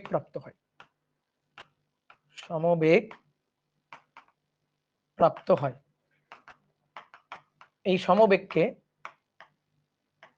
এই প্রাপ্ত সমবেগকে প্রান্তবেগ বা টার্মিনাল ভেলোসিটি বলে, ঠিক আছে। এর একটু গ্রাফটা তোমার দেখায়, অনেক সময় এমসিকিউতে আসে যে সময়ের সাথে এর গ্রাফটা কেমন হবে। এটা হচ্ছে ধরো ভি, এটা হচ্ছে টাইম টি, তাহলে সাথে সাথে কি প্রান্তবেগ প্রাপ্ত হবে? উত্তর হচ্ছে না। ধরো তুমি পানির উপর একটা বস্তুকে ফেলে দিছো, তাহলে বেগটা আস্তে আস্তে বাড়বে। প্রথমে বেগটা ধরো 0 থেকে আস্তে আস্তে বাড়বে, তাহলে যে বেগটা বাড়ছে বাড়ছে বাড়ছে, বেগটা বাড়ছে, ত্বরণ হচ্ছে, বেগটা বাড়ছে বাড়ছে, একটা সময় গিয়ে ধরো এই যে এখানে গিয়ে সে অন্তবেগ বা প্রান্তবেগ প্রাপ্ত হয়ে গেছে, অর্থাৎ বেগটা তখন সমবেগ হয়ে গেছে। এই যে সমবেগ, তো এই বেগটাকেই বলা হচ্ছে টার্মিনাল ভেলোসিটি। এই যে এই বেগটা, এটা হচ্ছে ভিটি। টার্মিনাল ভেলোসিটিকে আমরা ভিটি দিয়ে লিখি। টার্মিনাল ভেলোসিটি প্রাপ্ত হলো কখন? এই সময়, ধরো এই যে টি সময়, ঠিক আছে? তো এটাই হচ্ছে এর গ্রাফটা, টার্মিনাল ভেলোসিটির গ্রাফটা। এখন আমরা এই ভিটি এর হিসাব নিকাশটা দেখব। ভিটি এর হিসাবটা আমরা দেখব যে কিভাবে এটা হিসাব করা হয়। তো চলো ভিটি এর হিসাবটা একটু দেখি।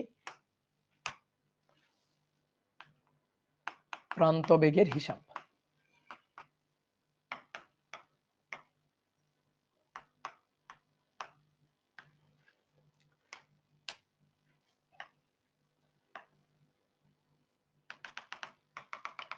এটা লিকুইড, এর মধ্যে একটা গোলক বস্তু। ও আমরা কিন্তু এই যে টার্মিনাল ভেলোসিটিটা এটা গোলকের জন্য পড়তেছি, কারণ আমাদের স্টোকেসের সূত্রটা কার জন্য পড়া? গোলকের জন্য। এই কারণে এটাও কিন্তু গোলকের জন্য। তো এই হচ্ছে গোলক, এই হচ্ছে গোলক। তাহলে গোলকটার উপর ক্রিয়ারত বল, ওজন বল এমজি। গোলকের উপর ক্রিয়ারত বল, ওজন বল এমজি। উপরের দিকে প্লবতা ইউ।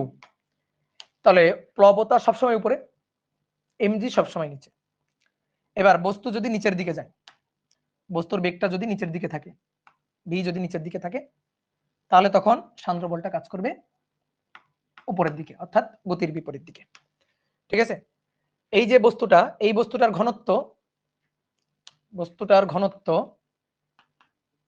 এর ঘনত্ব হচ্ছে, বস্তু মানে কি? গোলক। তাহলে বস্তুর ঘনত্ব এটা হচ্ছে সিগমা। আর তরলের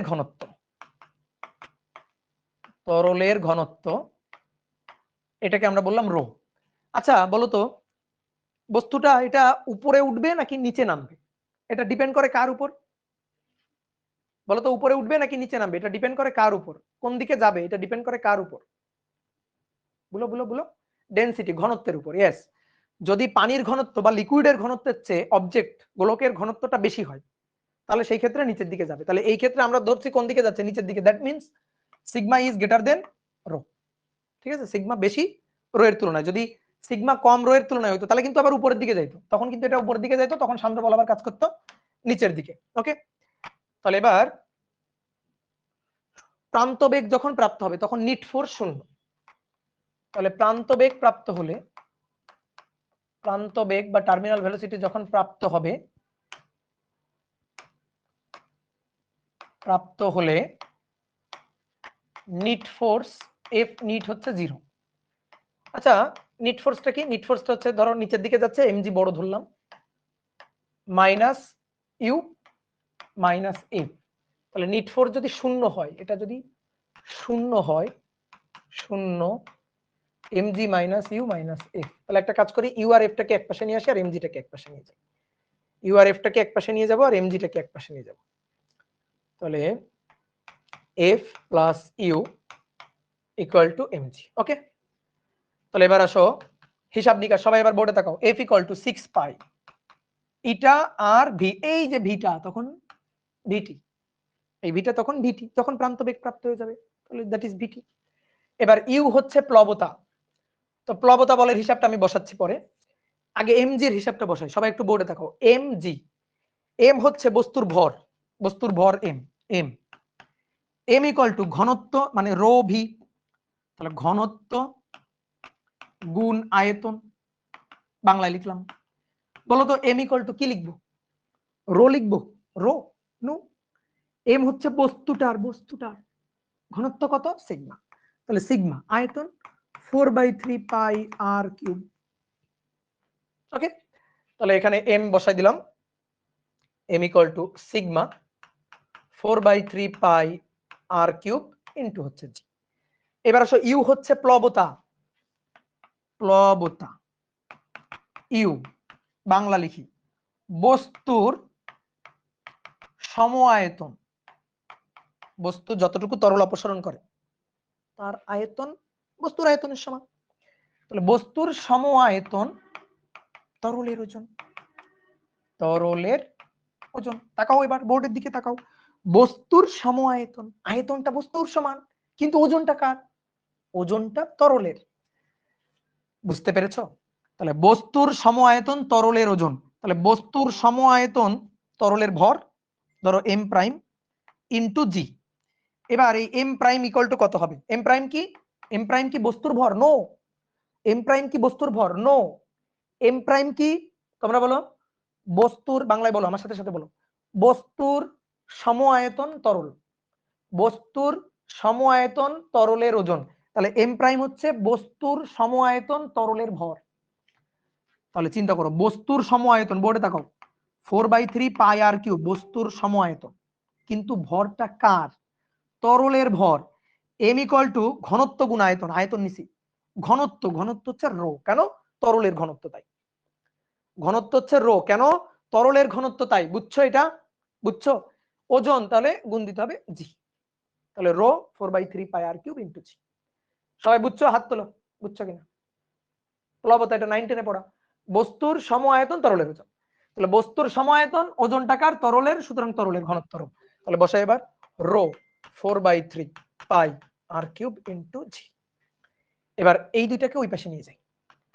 আমাদের টার্গেট ভিটি বের করা, 6 পাই ইটা আর ভিটি। এটাকে ওই পাশে নিয়ে গেলে 4/3 পাই আর কিউব কমন যায়, জি ও কমন যায়, সিগমা মাইনাস রো। আমাদের বের করতে হবে ভিটি এর মানটা, ভিটি বের করতে হবে। তাহলে 4 pi R cube G sigma minus rho divided by 6 pi eta R. এবার কাটাকাটি, পাই পাই কাটা, ঠিক আছে? ভিটি এর সূত্র, অতএব ভিটি, ভিটি এর সূত্র দেখো 6, ও সরি সরি সরি, আরেকটা জিনিস আছে, 3 আছে, 3 3 লিখতে ভুলে গেছি। তাহলে এবার দেখো কাটাকাটি করে দেখো, 6 আর 4 2 দিয়ে কাটে, 2 দিয়ে কাটলে উপরে 2 আর নিচে 3, 3 × 9, তাহলে 2/9। উপরে আর কিউব আর জি, তাহলে উপরে আর স্কয়ার, তাহলে 2 R square sigma minus rho into G divided by R cube R, তাহলে আর স্কয়ার, জি থাকলো সিগমা মাইনাস রো, আর নিচে হচ্ছে ইটা, 9 ইটা। বুঝতে পারছো নিচে কি? নিচে হচ্ছে 9 ইটা। তাহলে 2 আর স্কয়ার, একবারে লিখি 2 R square sigma minus rho into G divided by 9 eta. এটাই হচ্ছে টার্মিনাল ভেলোসিটির সূত্র। বোঝা গেছে? এই হচ্ছে সূত্র। তাহলে এবার একটু পরিচয়গুলো জানি। আর কি? গোলকের ব্যাসার্ধ, জি অভিকর্ষ স্তর, ইটা তরলের সান্দ্রতা গুণাঙ্ক, সিগমা গোলকের ঘনত্ব, রো তরলের ঘনত্ব। কি বোঝা গেছে? সব বোঝা গেছে? ক্লিয়ার? বোঝা গেছে? যদি এটা ধরো একটা লোহার মার্বেল বা কাচের মার্বেল, মানে ঘনত্ব বেশি লিকুইডের তুলনায়, এটা না হয়ে যদি বায়ু বুদবুদ হইতো যার ঘনত্বটা লিকুইডের চেয়ে কম, তাহলে কি হইতো? তাহলে হিসাব খুব সিম্পল। তাহলে কি হইতো? তাহলে এরকম হইতো হিসাব, যদি সিগমার মান রো এর তুলনায় কম হয়, রো এর তুলনায় কম হয়, ধরো এই যে বায়ু বুদবুদ, ধরো একটা বায়ু বুদবুদ, এই যে লিকুইড, এবার বায়ু বুদবুদ, ভেতরে বাতাস, ওজন তো আছে অবশ্যই, তাহলে ওজন mg নিচের দিকে, ঠিক আছে? প্লবতা অলওয়েজ উপরের দিকে, প্লবতা এই অলওয়েজ উপরের দিকে। কিন্তু এবার যেহেতু এই যে এটার ঘনত্ব, এটার ঘনত্ব মানে ভিতরে বাতাস, তার ঘনত্ব সিগমা, আর তরলের ঘনত্ব, তরলের ঘনত্ব রো, রো, তাহলে এখানে সিগমার মানটা রো এর তুলনায় কম, তাহলে এবার তো নিচে যাবে না, উপরে যাবে। তাহলে বেগটা কোন দিকে? উপরের দিকে। তাহলে সান্দ্র বল কাজ করবে কোন দিকে? সান্দ্র বল কাজ করবে নিচের দিকে। তাহলে এর উপর সান্দ্র বল কাজ করবে নিচের দিকে। তাহলে এবার নিট ফোর্স, এবার অন্তবেগ বা প্রান্তবেগ প্রাপ্ত হইলে নিট ফোর্স 0। আর নিট ফোর্স 0 মানে কি? এবার এবার হচ্ছে ইউ ইকুয়াল টু, উপরে দেখো ইউ আর নিচে হচ্ছে এফ প্লাস এমজি। তাহলে তখন কি হইতো?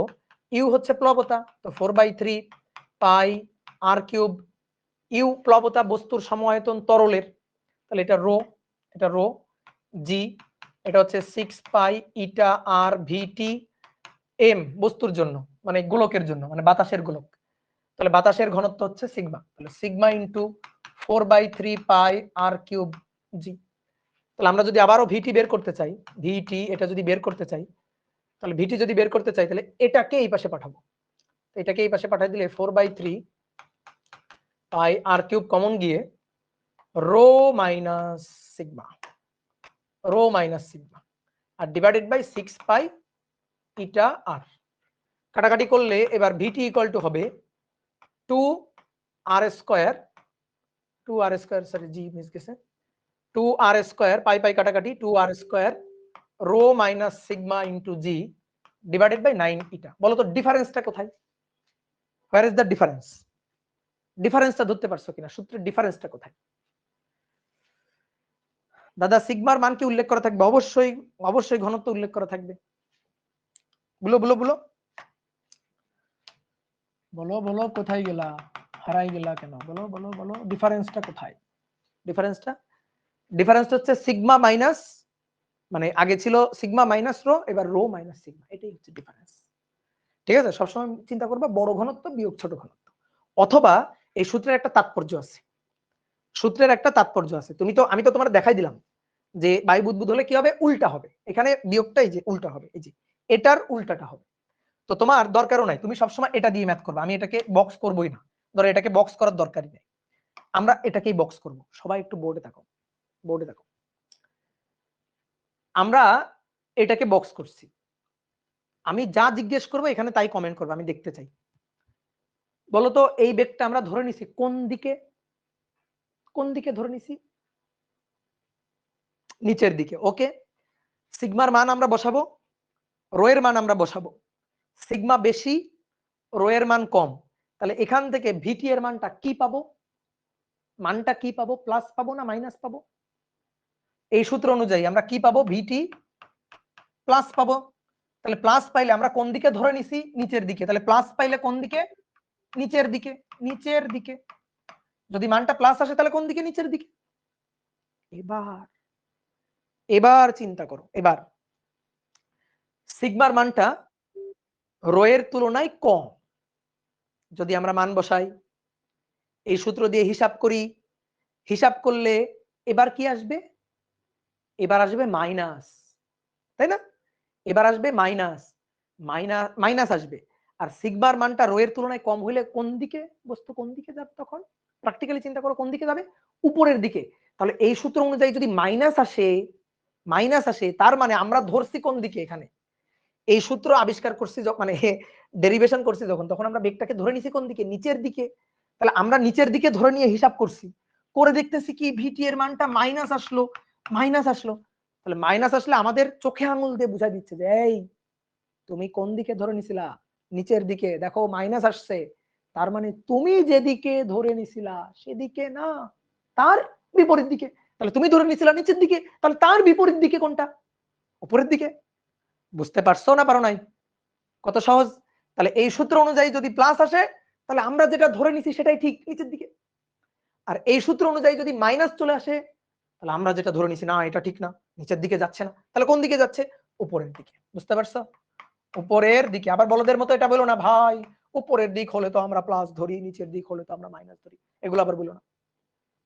আমরা এখানে ধরছি কোন দিকে যাচ্ছে? নিচের দিকে।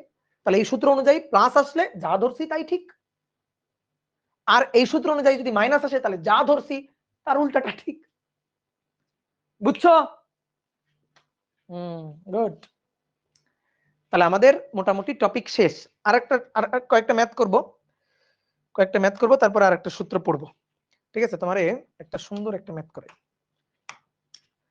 সুন্দর একটা ম্যাথ হচ্ছে, ধরো একটা বোতল, পানি ভর্তি বোতল, এই বোতলের মধ্যে কিছু ধুলাবালি নেওয়া হয়েছে, কিছু ধুলাবালি নেওয়া হয়েছে। বোতলের মধ্যে পানি আছে, বোতলের মধ্যে পানি আছে, বোতলের ছিপি আটকানো,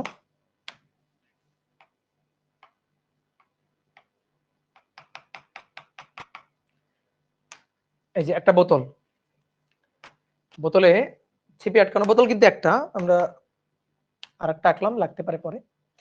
তো কি বলা হচ্ছে শোনো ভালো করে, এর মধ্যে পানি না হয়েছে, নিয়ে এর মধ্যে কিছু ধুলাবালি দেওয়া হয়েছে, ধুলাবালি, ডাস্ট, ডাস্ট ম্যাটেরিয়াল দেওয়া হয়েছে, দিয়ে ঝাঁকানো হয়েছে।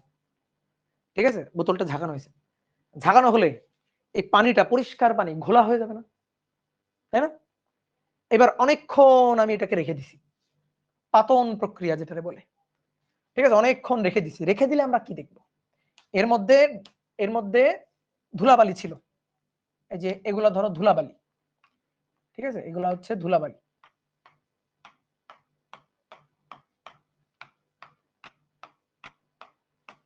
ঠিক আছে, এবার অনেকক্ষণ ধরে এটাকে রেখে দিছি।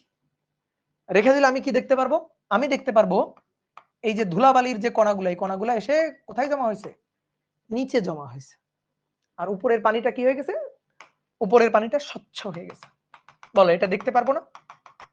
কিছুক্ষণ পরে, কত ঘন্টা রেখে দিয়েছি, ধরো 1 ঘন্টা রেখে দেওয়া হয়েছে, 1 আওয়ার রেখে দেওয়া হলো, রেখে দিয়ে পাতন করা হলো, পাতন প্রক্রিয়া 1 ঘন্টা রেখে দিই। 1 ঘন্টা পরে আমরা কি দেখতে পারবো, দেখতে পারবো যে ডাস্ট ম্যাটেরিয়াল গুলো সব নিচে এসে তলানি রূপে জমা হয়েছে, আর উপরে পানিটা স্বচ্ছ। এবার বলো এই পানি তুমি খাইতে পারবা?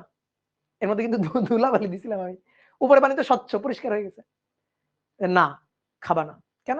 বলবো যে ভাই এখানে ছোট ছোট ছোট ছোট আরো ময়লা আছে, আরো ছোট ছোট ছোট ছোট ধুলিকণা আছে, তাই না? পুরা কিন্তু বিশুদ্ধ হয় নাই পানিটা, বুঝছো? 1 ঘন্টা রেখে দাও, ঠিক আছে 1 ঘন্টা। তুমি যদি আরো কম সময় রেখে দিতা, ধরো 1 ঘন্টা জায়গায় 10 মিনিট, 10 মিনিটে দেখতে পারো আরো এখানে ধুলাবালি আছে। ঠিক আছে, ধুলাবালি এখানে ভেসে বেড়াচ্ছে আরো। কিন্তু 1 ঘন্টা দেখে দিবা, দেখবা যে নিচে অনেক বেশি জমা হয়েছে, কিন্তু তারপরেও ছোট ছোট ছোট ছোট ছোট ছোট ছোট ছোট কিছু ধুলাবালি এখনো পানিতে ভাসতেছে, ছোট ছোট ধুলাবালি এখনো পানিতে ভাসতেছে, এটা দেখতে পারবা। হ্যাঁ, ম্যাক্সিমাম তলানির রূপে নিচে জমা হয়েছে, কিন্তু ছোট ছোট ছোট ছোট কিছু ধুলাবালি ভাসতেছে উপরে। ঠিক আছে, প্রশ্ন হচ্ছে কত ব্যাসার্ধের ক্ষুদ্র কণাগুলো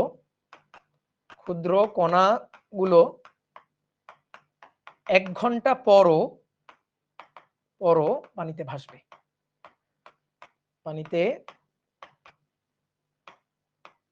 ভাসবে মানে উপরে ভেসে থাকবে না, ভাসবে মানে এর ভেতরে থাকবে আর কি। ঠিক আছে, তলানি রূপে নিচে জমা হবে না। আর কি কি তথ্য দেওয়া আছে, সিগমা, আমরা তো ওই যে মানে সলিড ম্যাটেরিয়ালকে আমরা কি বলি, ঘনত্বটাকে কি দিয়ে লিখি, যে সিগমা দিয়ে। তো আমাদের এভাবে বলে দিচ্ছে যে রো ডাস্ট ম্যাটেরিয়ালের ঘনত্ব 1800 কেজি পার মিটার কিউব, আর রো ওয়াটার এটা হচ্ছে 1000 KG per metre cube, eta water 10 to the power minus 3 points, 10 to the power minus 3 points, এটা দেওয়া আছে। আর একটা তথ্য দেওয়া আছে যে এখান থেকে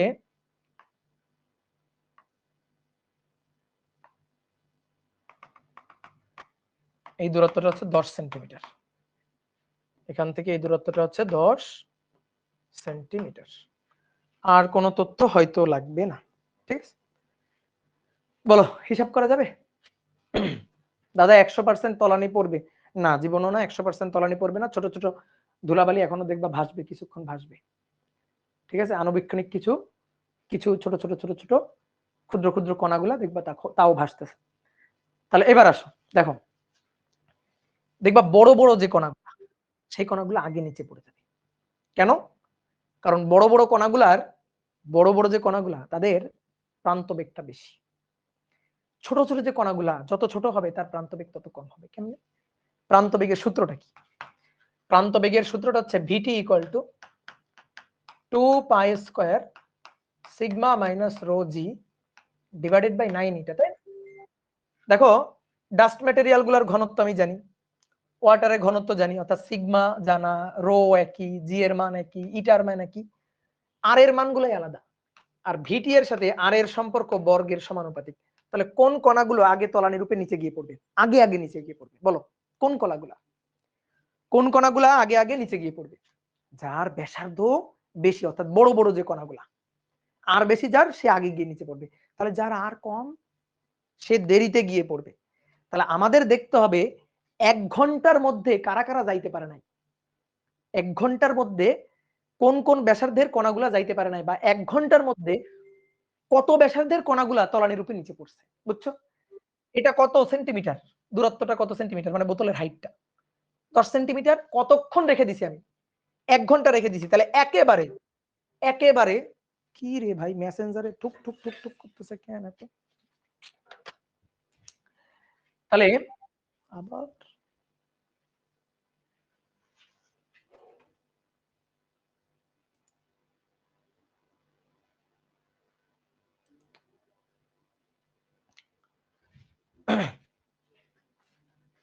ওকে, তো দেখো যেটা বলতেছিলাম যে আমরা ধরে নিই একেবারে সবচেয়ে উপরের যে কণাটা, ঠিক আছে, সবচেয়ে উপরের যে কণাটা, ধরো আমরা কোন কণার হিসাব করব এখান থেকে, যে কোন কণার হিসাব করব যে এইখান থেকে ধরো একটা কণা যাবে। কেন এখান থেকে ভাই? এখানে যে কণাগুলা ছিল, এখানে যে কণাগুলা ছিল, এখানে যে কণাগুলা ছিল, তারা তো আগেই যাবে, ঠিক আছে, তারা তো আগেই যাবে। আমি মনে করো বললাম যে সাপোজ ধরো একটা দরজা আছে, দরজার সামনে অনেকজন ধরো বাচ্চা কাচ্চা তোমরা আসো, তা আমি এখন বললাম যে সবাই ঢোকো, দৌড় দিয়ে ঢোকো, আমি সবাই ঢুকলে দরজাটা আটকাই দিব। তা আমি কার জন্য ওয়েট করব? কার জন্য ওয়েট করব? একেবারে পিছনে যে আছে তার জন্য ওয়েট করব না, একেবারে দূরে যে আছে তার জন্য ওয়েট করব না, সে ঢুকে গেলে তারপর আমি দরজাটা আটকাবো। তাহলে ব্যাপারটা এরকম চিন্তা করতে হবে, ধরো এখানে যে কণাগুলো আছে সেগুলো তো আগে আগে চলে যাবে, কিন্তু সবচেয়ে দেরিতে যাওয়ার সম্ভাবনা আছে কোন কণাটা? এই কণাটা। তাহলে আমি এর নিয়েই হিসাব করব আর কি, ঠিক আছে, বুঝা গেছে? তাহলে আমরা ধরে নিই এখান থেকে নিচে গিয়ে পৌঁছাবে, তাহলে কত দূরত্ব অতিক্রম করবে? 10 সেন্টিমিটার। কত ঘন্টা? 1 ঘন্টা। কিভাবে যাবে? সমবেগে, প্রান্তবেগ, ঠিক আছে, প্রান্তবেগ নিয়ে যাবে। তো প্রান্তবেগ ধরো আমি ধরে নিলাম, ধরো যে একেবারে উপর থেকে এখান থেকেই প্রান্তবেগ নিয়ে যাচ্ছে, এটা ধরে নিলাম, এইভাবে হিসাব করবো আর কি। তাহলে প্রান্তবেগ নিয়ে যাচ্ছে, তাহলে প্রান্তবেগটা সমবেগ, তাহলে সমবেগের সূত্র s = vt, s = vt। তাহলে এটা এই যে টার্মিনাল ভেলোসিটি vt। তাহলে আসো আমরা একটু বের করি। s এর মান 10 সেন্টিমিটার, 10 × 10⁻² মিটার। vt এর মানটা বের করব, t এর মানটা 1 ঘন্টা, তাহলে 1 ঘন্টা মানে 3600 সেকেন্ড, 3600 সেকেন্ড। তাহলে এখান থেকে vt এর মানটা পেয়ে যাব 10 × 10⁻² ডিভাইডেড বাই 3600। তাহলে টার্মিনাল ভেলোসিটিটা আসতেছে 2.777 × 10⁻⁵ এত মিটার পার সেকেন্ড। এটা হচ্ছে টার্মিনাল ভেলোসিটি vt। এবার vt এটা equal to 2r² sigma minus rho. ভাই এটাই তো সিগমা, রো ডাস্ট, এটাই তো সিগমা, এটাই সিগমা। তাহলে sigma minus rho G divided by 9 এটা। তাহলে 2.777 × 10⁻⁵ 2 r², আর এর মানটা আমরা বের করব। সিগমা 1800 মাইনাস 1000, জি এর মান 9.8 ডিভাইডেড বাই 9 ইন্টু 10⁻⁻3, তো তাকে 10 দিয়ে ভাগ, তার মানে 10⁻⁻4 এত পয়েস। তাহলে 2.777 এক্সপোনেনশিয়াল ফাংশন -5 গুণ 9 এক্সপোনেনশিয়াল ফাংশন -4 ভাগ 2 গুণ 9.8 আবার ভাগ 800, ঠিক আছে। এবার আর স্কয়ারের মান পাইছি, এবার রুট অ্যান্সার। অতএব r equal to 1.26 into 10⁻⁻6 metre. যে ক্ষুদ্র আণুবীক্ষণিক কণাগুলো থাকবে যাদের ব্যাসার্ধ এর চেয়ে, তাকাও তাকাও, যাদের ব্যাসার্ধ এর চেয়ে বেশি হবে তারা আগেই দৌড় দিছে। যাদের ব্যাসার্ধ মানে যে সকল কণাগুলো ধরো এখান থেকে যাচ্ছিল, এখান থেকে নিচে পড়তেছিল, যে সকল কণাগুলো এখান থেকে নিচে পড়তেছিল, যাদের ব্যাসার্ধ এর চেয়ে কম হবে তারা এখনো উপরে ভাসতেছে, এখনো তলানিতে পৌঁছাইতে পারে নাই। বুঝতে পেরেছো? ক্লিয়ার? কারণ ব্যাসার্ধ বেশি হলে প্রান্তবেগ বেশি, ব্যাসার্ধ বেশি হলে প্রান্তবেগ বেশি, তাহলে তাড়াতাড়ি বুঝে গেছে। অনেক একজন বলছে বুঝি নাই, বলো আমরা কি করলাম, এখান থেকে প্রান্তবেগটা নিলাম, প্রান্তবেগের মানটা বসালাম, বসায় আর এর মানটা আমরা বের করলাম, আর এর মান আমরা বের করলাম। সেই আর এর মানটা কার আর? এই যে এখান থেকে যে কণাটা গেছে তার আর, যে কণাটা গিয়ে 1 ঘন্টার মধ্যে পৌঁছাইতে পারবে। বুঝো, এখান থেকে যে কণাটা গিয়ে কয় ঘন্টার মধ্যে পৌঁছাইতে পারবে? 1 ঘন্টার মধ্যে পৌঁছাইতে পারবে, তার ব্যাসার্ধ আরটা আমরা বের করলাম। তাহলে তুমি আমারে বলো, এর চেয়ে কম যাদের ব্যাসার্ধ তাদের কি অবস্থা বলো? ব্যাসার্ধ বেশি হলে প্রান্তবেগ বেশি, ব্যাসার্ধ কম হলে প্রান্তবেগ কম। তাহলে যাদের ব্যাসার্ধের মান এর চেয়ে কম তারা তো পৌঁছাইতে পারে নাই এখনো, তারা তলানিতে পৌঁছাইতে পারে নাই। কই ভাসতেছে, এই যে উপরে ভাসতেছে, এই জায়গায় ভাসতেছে, এখনো এখানে এখানে এখানে এখানে ভাসতেছে, এখনো পৌঁছাইতে পারে নাই। আর তাহলে যাদের ব্যাসার্ধ এর চেয়ে বেশি তারা আগেই চলে গেছে, আগেই পৌঁছাই গেছে, বড় বড় কণাগুলো আগেই পড়ে গেছে। এবার বুঝছো? এবার বুঝছো? আমি বের করলাম 1 ঘন্টার মধ্যে যারা পৌঁছাইতে পারবে তাদের ব্যাসার্ধ কত, অ্যাটলিস্ট তাদের ব্যাসার্ধ এত। তো এর চেয়ে বড় ব্যাসার্ধের কণাগুলো আরো আগে পৌঁছাই গেছে, 1 ঘন্টার আরো আগে। তুমি ঝাঁকাইছো না, ঝাঁকায় রাখার সাথে সাথে কিছু কণা পড়ে গেছে নিচে, তাই না? বড় বড় কণাগুলো তো আগেই পড়ে গেছে। আমি বের করছি 1 ঘন্টার মধ্যে পৌঁছাইতে পারবে যারা, তাদের ব্যাসার্ধ কত, ন্যূনতম ব্যাসার্ধ আর কি। তাহলে যাদের ব্যাসার্ধ ন্যূনতম মানটা এত বা এর চেয়ে ধরো বেশি, তারা তো আগেই চলে গেছে। আর যাদের ব্যাসার্ধের মান এইটা তারা পৌঁছাইতে পারবে, কিন্তু যাদের ব্যাসার্ধের মান এর চেয়ে কম তারা তো 1 ঘন্টার মধ্যে পৌঁছাইতে পারে নাই। তাহলে তাদের জন্য কি করা লাগবে? আরো কিছুক্ষণ রাখো, আরো কিছুক্ষণ রাখো, তারপরে গিয়ে পৌঁছাবে। এবার বুঝছো? আশা করি বুঝছো। ঠিক আছে, তাহলে আমাদের কি বলছিল, কত ব্যাসার্ধের ক্ষুদ্র কণাগুলো 1 ঘন্টা পরও পানিতে ভাসবে। তাহলে অ্যান্সার হবে, অ্যান্সার কিন্তু এটা না, অ্যান্সার হবে লেস দেন, আর এর মান less than 1.26 into 10 to the power minus 6 metre. Answer হচ্ছে এটা। ঠিক আছে ভাই, একদম লাস্টের মলিকিউলটা যদি বড় হতো, আরে ভাই বড় হলে তো গেছেই, এখানে বড় আছে, ছোট আছে, আরো ছোট আছে। ঠিক আছে, এই যে বড় আছে, ধরো এই একটা আছে, এই একটা আছে, এই একটা আছে, ছোট একটা আছে, এই যে এইটা মাঝখানেরটার ব্যাসার্ধ ধরো আমরা এটা বের করছি। তাহলে এর চেয়ে বেশি ব্যাসার্ধ এ তো আরো আগে পৌঁছে গেছে, এর চেয়ে কম ব্যাসার্ধ ও এখনো পৌঁছতে পারে না। ওকে, ঠিক আছে, আচ্ছা, গুড, ভেরি গুড।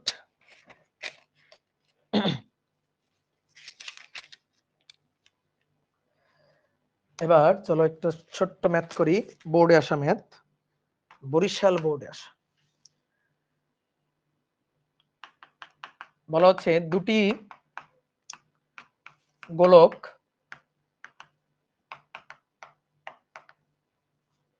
প্রান্তিক বেগে তারপিন তেলের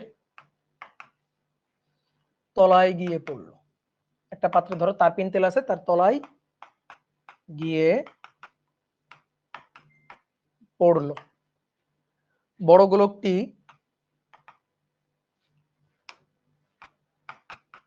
বড় গোলকটি 3 সেকেন্ডে 21 সেন্টিমিটার পথ অতিক্রম করে। প্রান্ত বেগে 3 সেকেন্ডে 21 সেন্টিমিটার পথ অতিক্রম করে। প্রান্ত বেগ মানে সমবেগ, সমবেগের সময়ে অতিক্রান্ত পথ দেওয়া আছে, s = vt, প্রান্ত বেগ বের করে ফেলতে পারবো। ধাতব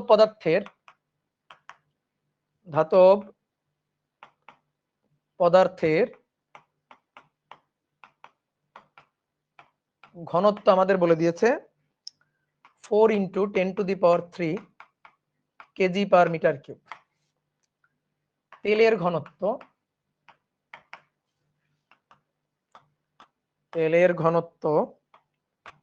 8.9 × 10⁻² kg/m³।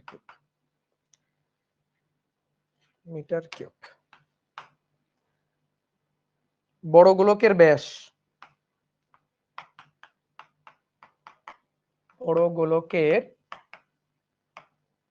ব্যাস 6 সেন্টিমিটার এবং তারপিন তেলের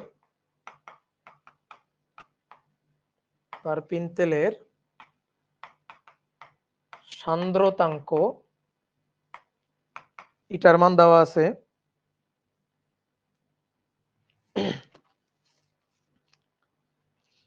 তারপিন তেলের সান্দ্রতাঙ্ক ইটার মান দেওয়া আছে 1.5 ইন্টু 10 টু দি পাওয়ার -2 এত প্যাসকেল পার সেকেন্ড। ঠিক আছে, দেখো এটাও কিন্তু একই একক। ঠিক আছে, একই একক, এসআই একক। এখন আমাদের কি বের করতে হবে? দুটো কোশ্চেন। এক, বড় গোলকের উপর প্রযুক্ত সান্দ্র বল। বড় গোলকের উপর প্রযুক্ত সান্দ্র বল। ভাই বোর্ড এত সহজ ম্যাথ আসলে ভালো লাগে বলো তো? সব দেওয়া আছে, সূত্র খাটাইতে বলতেছে। আর ছোট গোলকের ব্যাস 4 সেন্টিমিটার হলে কোন গোলকটি আগে পড়বে? ছোট গোলকের ব্যাস 4 সেন্টিমিটার হলে কোন গোলকটি আগে পড়বে? কোন গোলকটি আগে পড়বে, আগে পৌঁছাবে? বলো, পারবো না? পারবো কি না? দুটি গোলকের প্রান্তিক বেগে তারপিন তেলের তলায় গিয়ে পড়লো, ভালো কথা। বড় গোলকটির 3 সেকেন্ডে 21 সেন্টিমিটার পথ অতিক্রম করে। তাহলে 1 নম্বর আসো। টি দেওয়া আছে 3 সেকেন্ড, এস 21 সেন্টিমিটার। তাহলে প্রান্তিক বেগ এখান থেকে পেয়ে যাব VT. VT S equal to VT বা VT equal to S divided by T. তাহলে 21 গুণ 10 to the power -2 divided by 3। তাহলে 21 exponential function -2 divided by 3, 7 into 10 to the power -2 এত মিটার পার সেকেন্ড। এটা হচ্ছে ভিটি। বড় গোলকের উপর সান্দ্র বল F, F equal to 6 pi eta আর ভিটি। তাহলে 6 পাই, ইটার মানটা 1.5 ইন্টু 10 টু দি পাওয়ার -2, তারপরে আর এর মান আর আর আর আর আর আর কই ব্যাসার্ধ কই? বড় গোলকের ব্যাসার্ধ হচ্ছে 6 সেন্টিমিটার, সরি ব্যাস। তাহলে ব্যাসার্ধ আর, আর এর মান হবে এর অর্ধেক 3 centimetre, 3 into 10 to the power -2 আর 7 ইন্টু 10 টু দি পাওয়ার -2 দিয়ে এখান থেকে এফ এর মানটা বের করে নেবা, শেষ। এত, বুঝতে পারছো? আর কোন গোলকটা আগে পৌঁছাবে একটু আগে কিন্তু হয়ে গেছে হিসাব। ভি এর সাথে আর এর সম্পর্ক বর্গের সমানুপাতিক, ভিটি সমানুপাতিক আর স্কয়ার। তাহলে যার ব্যাসার্ধ বেশি সে আগে পড়বে। তো এর এর ব্যাস কত? এর বড় গোলকের ব্যাস কত? 6 সেন্টিমিটার, ছোট গোলকের 4 সেন্টিমিটার। তাহলে বড় গোলকের ব্যাসার্ধ বেশি, বড় গোলকটা আগে নিচে পড়বে, বড় গোলকটা গিয়ে আগে নিচে পড়বে। কথা কি বুঝছো? তাহলে ভিটি এটা equal to 2 R square sigma minus rho into G divided by 9 eta. দেখো দুটো গোলকের ক্ষেত্রে, দুটো গোলকই তো তারপিন তেলের মধ্যে দিয়ে পড়তেছে। তাহলে দুটা গোলকের ক্ষেত্রে রো তারপিন তেলের ঘনত্ব। দুইটা গোলক একই রকম ধাতব গোলক, সিগমা একই। তারপিন তেলের ইটার মান দুই গোলকের জন্যই একই, দুইটা গোলকই তারপিন তেলের মধ্যে দিয়ে পড়তেছে, জি এর মান একই, শুধু ব্যাসার্ধ আলাদা। তাহলে ভিটি এর সাথে আর এর সম্পর্ক বর্গের সমানুপাতিক, আর এর সম্পর্ক বর্গের সমানুপাতিক। তাহলে ভিটি বড় গোলকের জন্য 1, ভিটি ছোট গোলকের জন্য 2। তাহলে r1 square divided by r2 square. এবার ব্যাসার্ধ 6 সেন্টিমিটার, 4 সেন্টিমিটার, তাহলে 3 আর 2 অর্ধেক অর্ধেক। তার মানে 3 × 9, 2 × 4, তাহলে অনুপাত হচ্ছে 9:4। VT1 বড় গোলক, VT2 ছোট গোলক, এদের অনুপাত হবে 9:4। তাহলে VT1 গ্রেটার দেন VT2, তাহলে বড় গোলকটা আগে গিয়ে পৌঁছাবে, শেষ। বুঝতে পারছো? বড় গোলকটা আগে গিয়ে পৌঁছাবে। বেগের মান চাইলে বেরও করা যায়, যেহেতু সব তথ্য দেওয়া আছে তুমি চাইলে দুটো বেগের মান আলাদা আলাদা করে বের করতে পারো। এখানে বইতে বের করছে, ঠিক আছে, এখানে বইতে বেগের মানটা বের করছে। কেন বের করছে? হুদাই দরকার ছিল, ঠিক আছে, কোনো দরকার ছিল না। এই যে এখানে ভিটি বড় গোলকের জন্য এটা তো জানা আছে, তো এটা যেহেতু জানা আছে ওই মানটা এখানে বসাইছে, VT1 এর মানটা বসাইছে, দেন আবার VT2 বের করছে। তো দরকার নাই, আমরা তো অনুপাত জানতেছি, আমাদের তো বলছে যে কোনটা আগে পৌঁছাবে, আমরা অনুপাত দিয়ে করে ফেলবো। আমার কাছে এটাই ভালো লাগলো। তাহলে পারা যাবে তো, এই সূত্রের ম্যাথগুলো পারা যাবে। এবার আসো ছোট্ট একটা টপিক, এখান থেকে রিটেন কোশ্চেন তেমন আসে না, আমাদের সময় এটা ছিল না, পরবর্তীতে অ্যাড করছে। সেটা হচ্ছে রেনল্ডের সূত্র। রেনল্ডের সূত্র একটা ছোট্ট টপিক। সেটা হচ্ছে কি, দেখো প্রবাহ কোন তরলের প্রবাহ, ধরো একটা নদীতে পানির প্রবাহ বা একটা নলের মধ্য দিয়ে পানির প্রবাহ। এই পানির প্রবাহগুলো কেমন হইতে পারে? পানির প্রবাহ হইতে পারে সমপ্রবাহ, তারপর অসম প্রবাহ মানে ইউনিফর্ম, নন ইউনিফর্ম প্রবাহ। সমপ্রবাহ মানে কি? সমপ্রবাহ মানে হচ্ছে পানির মানে স্রোতের বা বেগের যে মানটা সবসময় একই। কিন্তু যদি বেগের মানটা একটু বেশি, আবার কিছু সময় পরে বেগের মান কম, পানির স্রোতের বা বেগের মান কম, তাহলে সেটা হচ্ছে নন ইউনিফর্ম। ইউনিফর্ম মানে সব জায়গায় একই, একই মানে একইভাবে প্রবাহিত হচ্ছে একই বেগে, এটা ইউনিফর্ম। আর যদি বেগের মান চেঞ্জ হয় তাহলে সেটা নন ইউনিফর্ম। তারপরে স্থির প্রবাহ আর অস্থির প্রবাহ। স্থির প্রবাহ আর অস্থির প্রবাহ হচ্ছে কি, ধরো এটা হচ্ছে লিকুইড, এই লিকুইডের এই জায়গা লিকুইড কণার মলিকিউলের বেগ যা, এই জায়গাতেও বেগ তাই, এই জায়গাতেও বেগ তাই, এই জায়গাতেও বেগ তাই, এই জায়গাতেও বেগ তাই, সব জায়গায় কণাগুলোর বেগ একই রকম, তাহলে সেটা স্থির প্রবাহ। কিন্তু এই জায়গাটার কণার বেগ একটু বেশি, এই জায়গাটার কণার বেগ একটু কম, মানে এরকম যদি হয় তাহলে সেটা হচ্ছে অস্থির প্রবাহ। তারপরে আসো প্রবাহকে আর একটু ভাগ করা যায়, সেটা হচ্ছে এইটা এইটা হচ্ছে ইম্পর্টেন্ট, সমরেখ বা শান্ত প্রবাহ বা ইংরেজিতে যেটাকে বলা হয় স্ট্রিমলাইন প্রবাহ, আর আরেকটা হচ্ছে বিক্ষিপ্ত বা অশান্ত প্রবাহ যেটাকে বলা হয় টার্বুলেন্ট প্রবাহ। তো এই জিনিসটা আমরা একটু দেখাই। একটা হচ্ছে শান্ত প্রবাহ, শান্ত প্রবাহ বা ধারারেখ প্রবাহ, ধারারেখ প্রবাহ, ঠিক আছে। শান্ত প্রবাহ বা ধারারেখ প্রবাহ, এটার আরেকটা যেন কি নাম আছে আমি ভুলে গেলাম, দাঁড়াও একটু দেখি, আরেকটা নাম আছে স্রোতরেখ প্রবাহ, সমরেখ, ধারারেখ, সমরেখ, নিচে লিখি সমরেখ বা স্রোতরেখ, স্রোতরেখ প্রবাহ, ঠিক আছে। ইংরেজিতে এটাকে বলা হয় স্ট্রিমলাইন প্রবাহ, STREAM, স্ট্রিমলাইন মোশন। তো স্ট্রিমলাইন মোশন কেমন আমি একটু চিত্র এঁকে দেখাই। ধরো এই হচ্ছে কোন একটা নলের মধ্য দিয়ে ধরো পানি প্রবাহিত হচ্ছে, তাহলে এগুলো ধরো লিকুইডের কয়েকটা স্তর, লিকুইডের কয়েকটা স্তর, এই স্তরে প্রবাহগুলা প্যারালাল থাকবে, এই যে কণার প্রবাহগুলা এরকম প্যারালাল,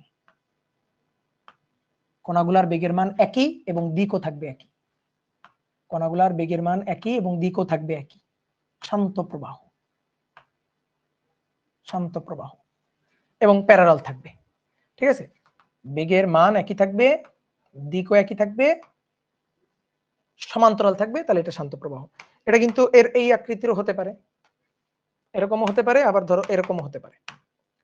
ধরো একটা নলের মধ্য দিয়ে প্রবাহিত হচ্ছে, নলটা ধরো এরকম বাঁকা, নলটা ধরো এরকম বাঁকা,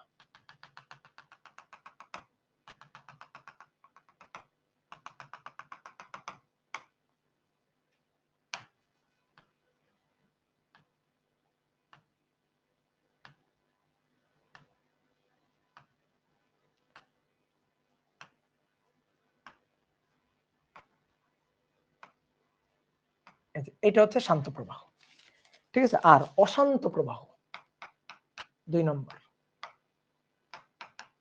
অশান্ত প্রবাহ বা বিক্ষিপ্ত প্রবাহ, বিক্ষিপ্ত প্রবাহ। আমরা এতক্ষণ ওই যে যে আলোচনাগুলো করছি সেগুলো কিন্তু সব শান্ত প্রবাহের জন্য, এই যে টার্মিনাল ভেলোসিটি বা স্টোকসের সূত্র এগুলো কিন্তু সব স্ট্রিমলাইন প্রবাহের জন্য। আর অশান্ত প্রবাহ বা বিক্ষিপ্ত প্রবাহ এটাকে বলা হয় টার্বুলেন্ট প্রবাহ, তাই না? হ্যাঁ, টার্বুলেন্ট, টার্বুলেন্ট মোশন। এখানে কি হবে, এখানে কণাগুলার বেগ, অশান্ত প্রবাহিত কণাগুলার বেগ সমান্তরাল থাকবে না, বেগের মান ও দিক সবসময় একই থাকবে না, কি হবে, বিক্ষিপ্ত হবে, ঘূর্ণির সৃষ্টি করবে, পরস্পরের সাথে প্যারালাল থাকবে না। তাহলে আমি একটু এঁকে দেখাই। ধরো এর মধ্য দিয়ে প্রবাহ হচ্ছে, তো কণাগুলার বেগ থাকবে এরকম, এই কণাটা এইদিকে যাচ্ছে, এই কণাটা এইদিকে যাচ্ছে, এখানে যে কণাটা সেটা এইদিকে যাচ্ছে, এখানে যে কণাটা সেটা এইদিকে যাচ্ছে, মানে এক একটা কণা এক এক দিকে যাচ্ছে, বেগের মান এবং দিকের কোনো ঠিক নাই, অনেক সময় ঘূর্ণির সৃষ্টি করবে, ঠিক আছে, মানে বিক্ষিপ্ত স্রোত। ধরো মানে উদাহরণ হিসাবে যদি বলি তাহলে সমুদ্রের পানির স্রোত, সমুদ্রের পানির স্রোত, তারপর নদীর, অশান্ত নদীর পানির স্রোত, ঠিক আছে, পুকুরের পানি হচ্ছে ধরো এইভাবে প্রবাহিত হয়, বা কোনো একটা ধরো নালার পানি, ঠিক আছে, সেগুলো তো ধরো অশান্ত প্রবাহ হয়, কিন্তু খুব শান্তভাবে ধরো প্রবাহ হচ্ছে, এটা হচ্ছে শান্ত প্রবাহ।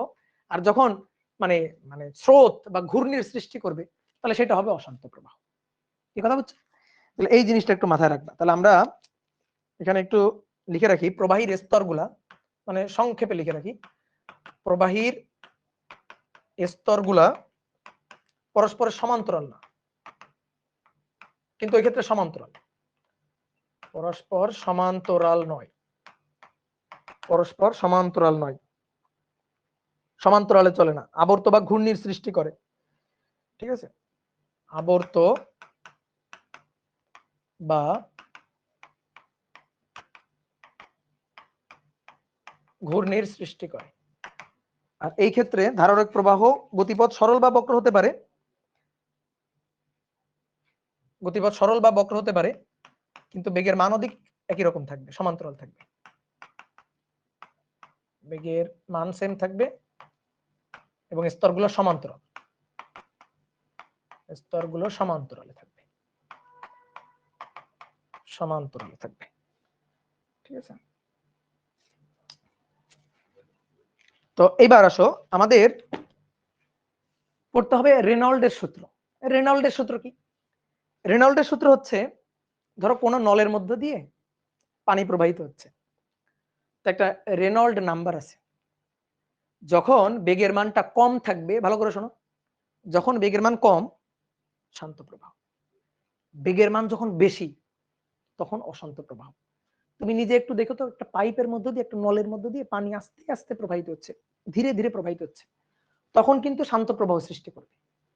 কিন্তু ওই নলের মধ্য দিয়ে পানির স্রোত অনেক বেশি, ধরো মনে করো পাইপ, পানি পানি প্রবাহের যে পাইপ, এর মধ্য দিয়ে পানির স্রোত অনেক বেশি, তখন কি সমান্তরালে প্রবাহিত হবে স্তরগুলা? না, তখন কি হবে, এরকম ঘূর্ণির সৃষ্টি করবে, তখন পাইপের মধ্য দিয়ে ঘুরতে ঘুরতে বা বাড়ি খেতে খেতে যাবে। তাহলে সেই ক্ষেত্রে এটা হবে অশান্ত প্রবাহ। তাহলে বেগের সাথে একটা সম্পর্ক আছে। তাহলে বেগের মান বাড়তে থাকলে, ঠিক আছে, বেগের মান বৃদ্ধি পেতে থাকলে শান্ত প্রবাহ অশান্ত প্রবাহের দিকে যাবে। বেগের মান বৃদ্ধি পেতে থাকলে শান্ত প্রবাহ অশান্ত প্রবাহের দিকে যাবে। এবার এই বেগের মানটা ধরো বাড়তে বাড়তে বাড়তে বাড়তে একটা নির্দিষ্ট মান আছে, যে মানটা ধরো একটা পাইপের মধ্য দিয়ে বেগের মানটা বাড়তে বাড়তে বাড়তে বাড়তে একটা বেগের মানটাকে এটাকে অতিক্রম করে গেলেই শান্ত প্রবাহ হয়ে যাবে অশান্ত প্রবাহ। তাহলে ন্যূনতম যে বেগ অতিক্রম করলে, ন্যূনতম যে বেগটাকে অতিক্রম করলে শান্ত প্রবাহটাকে অশান্ত হয়ে যাবে, শান্ত প্রবাহটা অশান্ত হয়ে যাবে, সেই বেগটাকে বলা হচ্ছে সংকট বেগ। আমরা রেনল্ডের সূত্র দিয়ে সেই সংকট বেগের মানটা বের করতে পারবো। কথা কি বুঝতে পারছো? ধরো কোনো একটা পাইপের মধ্য দিয়ে পানি শান্ত প্রবাহ হচ্ছে, আমি একটু বেগের মান বাড়ালাম তাও শান্ত, বেগের মান আরেকটু বাড়ালাম তাও শান্ত, বেগের মান আরেকটু বাড়ালাম অশান্ত প্রবাহ। তাহলে বেগের মান বাড়াইতে থাকলে শান্ত প্রবাহ একসময় কি হয়ে যাবে, অশান্ত হয়ে যাবে। তাহলে বেগের মান বাড়াইতে বাড়াইতে বাড়াইতে বাড়াইতে যে মানটাকে অতিক্রম করে গেলেই শান্ত প্রবাহ অশান্ত হয়ে যাবে, সেই বেগটাকেই বলা হচ্ছে সংকট বেগ। তাহলে একটু হেডিংটা লিখে ফেলো, সংকট বেগ ও রেনল্ডের সূত্র। রেনল্ডের সূত্র, সংকট বেগ ও রেনল্ডের সূত্র। তাহলে ধরো একটা পাইপ, এটা একটা পাইপ, এই পাইপের মধ্য দিয়ে পানি প্রবাহিত হচ্ছে, তাহলে পানির বেগের মানটা বাড়তে থাকলে একটা সময় কি হয়ে যাবে, একটা সময় গিয়ে সে অশান্ত হয়ে যাবে। তাহলে আমরা একটু সংজ্ঞাটা লিখি আগে, সংকট বেগের সংজ্ঞাটা একটু লিখি। তরল প্রবাহের বেগ একটি নির্দিষ্ট সীমা অতিক্রম করলে শান্ত প্রবাহ অশান্ততে পরিণত হয়। বেগের এই নির্দিষ্ট সীমান্ত মানকে তরলের প্রবাহ বেগ একটি নির্দিষ্ট সীমা অতিক্রম করলে, একটি নির্দিষ্ট সীমা অতিক্রম করলে শান্ত প্রবাহ অশান্ত প্রবাহে পরিণত হয়। শান্ত প্রবাহ অশান্ত প্রবাহে পরিণত হয়। বেগের এই সীমাস্থ মানকে, বেগের এই সীমাস্থ মানকে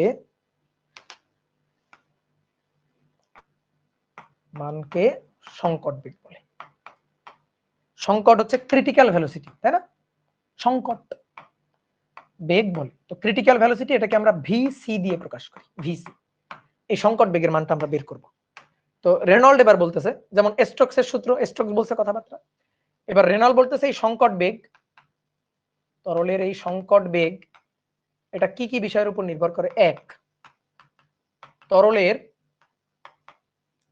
সান্দ্রতাঙ্কের সমানুপাতিক, সান্দ্রতাঙ্ক ইটা এর সমানুপাতিক,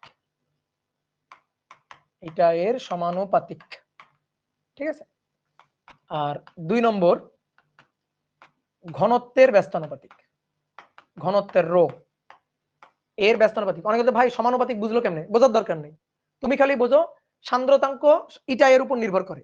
সংকট বেগ ভিসি, সংকট বেগ ভিসি, সংকট বেগ ভিসি এটা সান্দ্রতাঙ্ক ইটা এর উপর নির্ভর করে, তরলের ঘনত্ব রো এর উপর নির্ভর করে। তো রো এর সাথে হবে ব্যস্তানুপাতিক, ব্যস্তানুপাতিক, রো এর সাথে হবে ব্যস্তানুপাতিক। এবং নলের ব্যাসার্ধ, নলের ব্যাসার্ধ আর, আর এর ব্যস্তানুপাতিক। এখন এই ব্যস্তানুপাতিক সমানুপাতিক তোমার বুঝতে হবে না, এগুলা কেমনে বললো? রেনল্ড হিসাব করেই বলছে। এবার আসো সেই হিসাবটা আমরা নিজেরাই করতে পারবো। তাহলে কার কার উপর ডিপেন্ড করে? ভিসি এটা ডিপেন্ড করে ইটার উপর, ইটার পাওয়ার কত ধরলাম এক্স। আর কার উপর ডিপেন্ড করে? রো এর উপর, রো এর পাওয়ার কত? ওয়াই। আর কার উপর ডিপেন্ড করে? আর এর উপর, আর এর পাওয়ার কত? জেড। কিভাবে আমরা হিসাব নিকাশ করে সূত্রটা আনবো?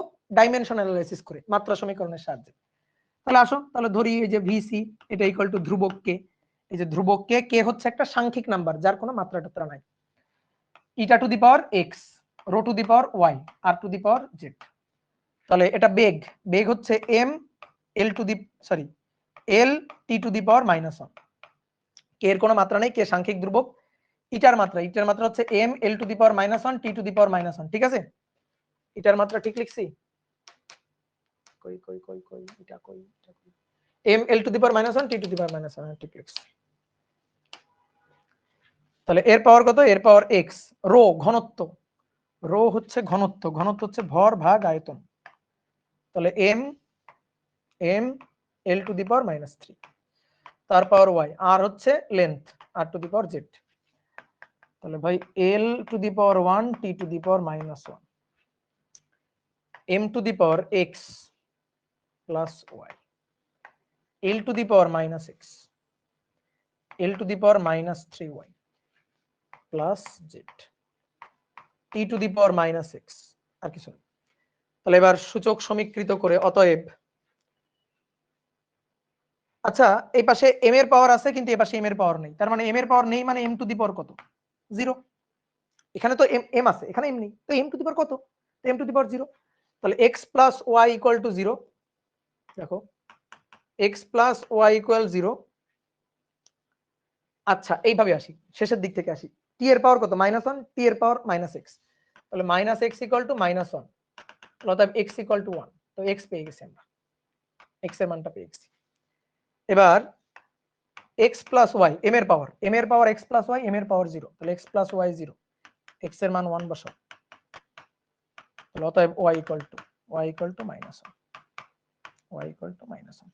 এবার আসো z, তাহলে -x -3y plus z equal to l এর পাওয়ার -x -3y plus z, l এর পাওয়ার 1। এবার বসাও, -x হচ্ছে 1, -3y, y হচ্ছে -1 প্লাস z ইকুয়াল টু 1। তাহলে অতএব -1 মাইনাসে মাইনাসে +3, 2 2 ওই পাশে 1 -2, তাহলে z equal to -1, z equal to -1। বুঝতে পারছো? তাহলে x1 y -1 z -1, x1 y -1 আর জেড হচ্ছে -1, তাই তো? x1 y -1 z -1। আর আমাদের সূত্রটা কি ছিল? সূত্রটা ছিল vc = k eta to the power x rho to the power y r to the power z। Eta to the power x vc ছিল k eta to the power x r to the power rho to the power y r to the power z। অতএব সবাই এবার বোর্ডে থাকো, দেখো vc k ধ্রুবকটা আমি পরে বসাচ্ছি, ইটা টু দি পাওয়ার x হচ্ছে 1, rho to the power y এর মান -1, z টু দি পাওয়ার -1। তাহলে রো আর z কই যাবে? নিচে যাবে। তাহলে vc এটা ইটা থাকলো উপরে, রো পাওয়ার -1, তাহলে রো নিচে, জেড তো না আর এর -1, তাহলে আর কোথায়? আর হচ্ছে নিচে। তাহলে ব্যাসার্ধ আর ঘনত্ব কোথায়? নিচে। বুঝতে পারছো? ক্লিয়ার?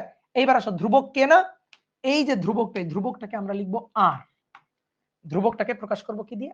আর দিয়ে। আর এই ধ্রুবকটা কে হবে? আর। আর কি? আর হচ্ছে রেনল্ড নাম্বার, রেনল্ড নাম্বার, ঠিক আছে? রেনল্ডের সংখ্যা।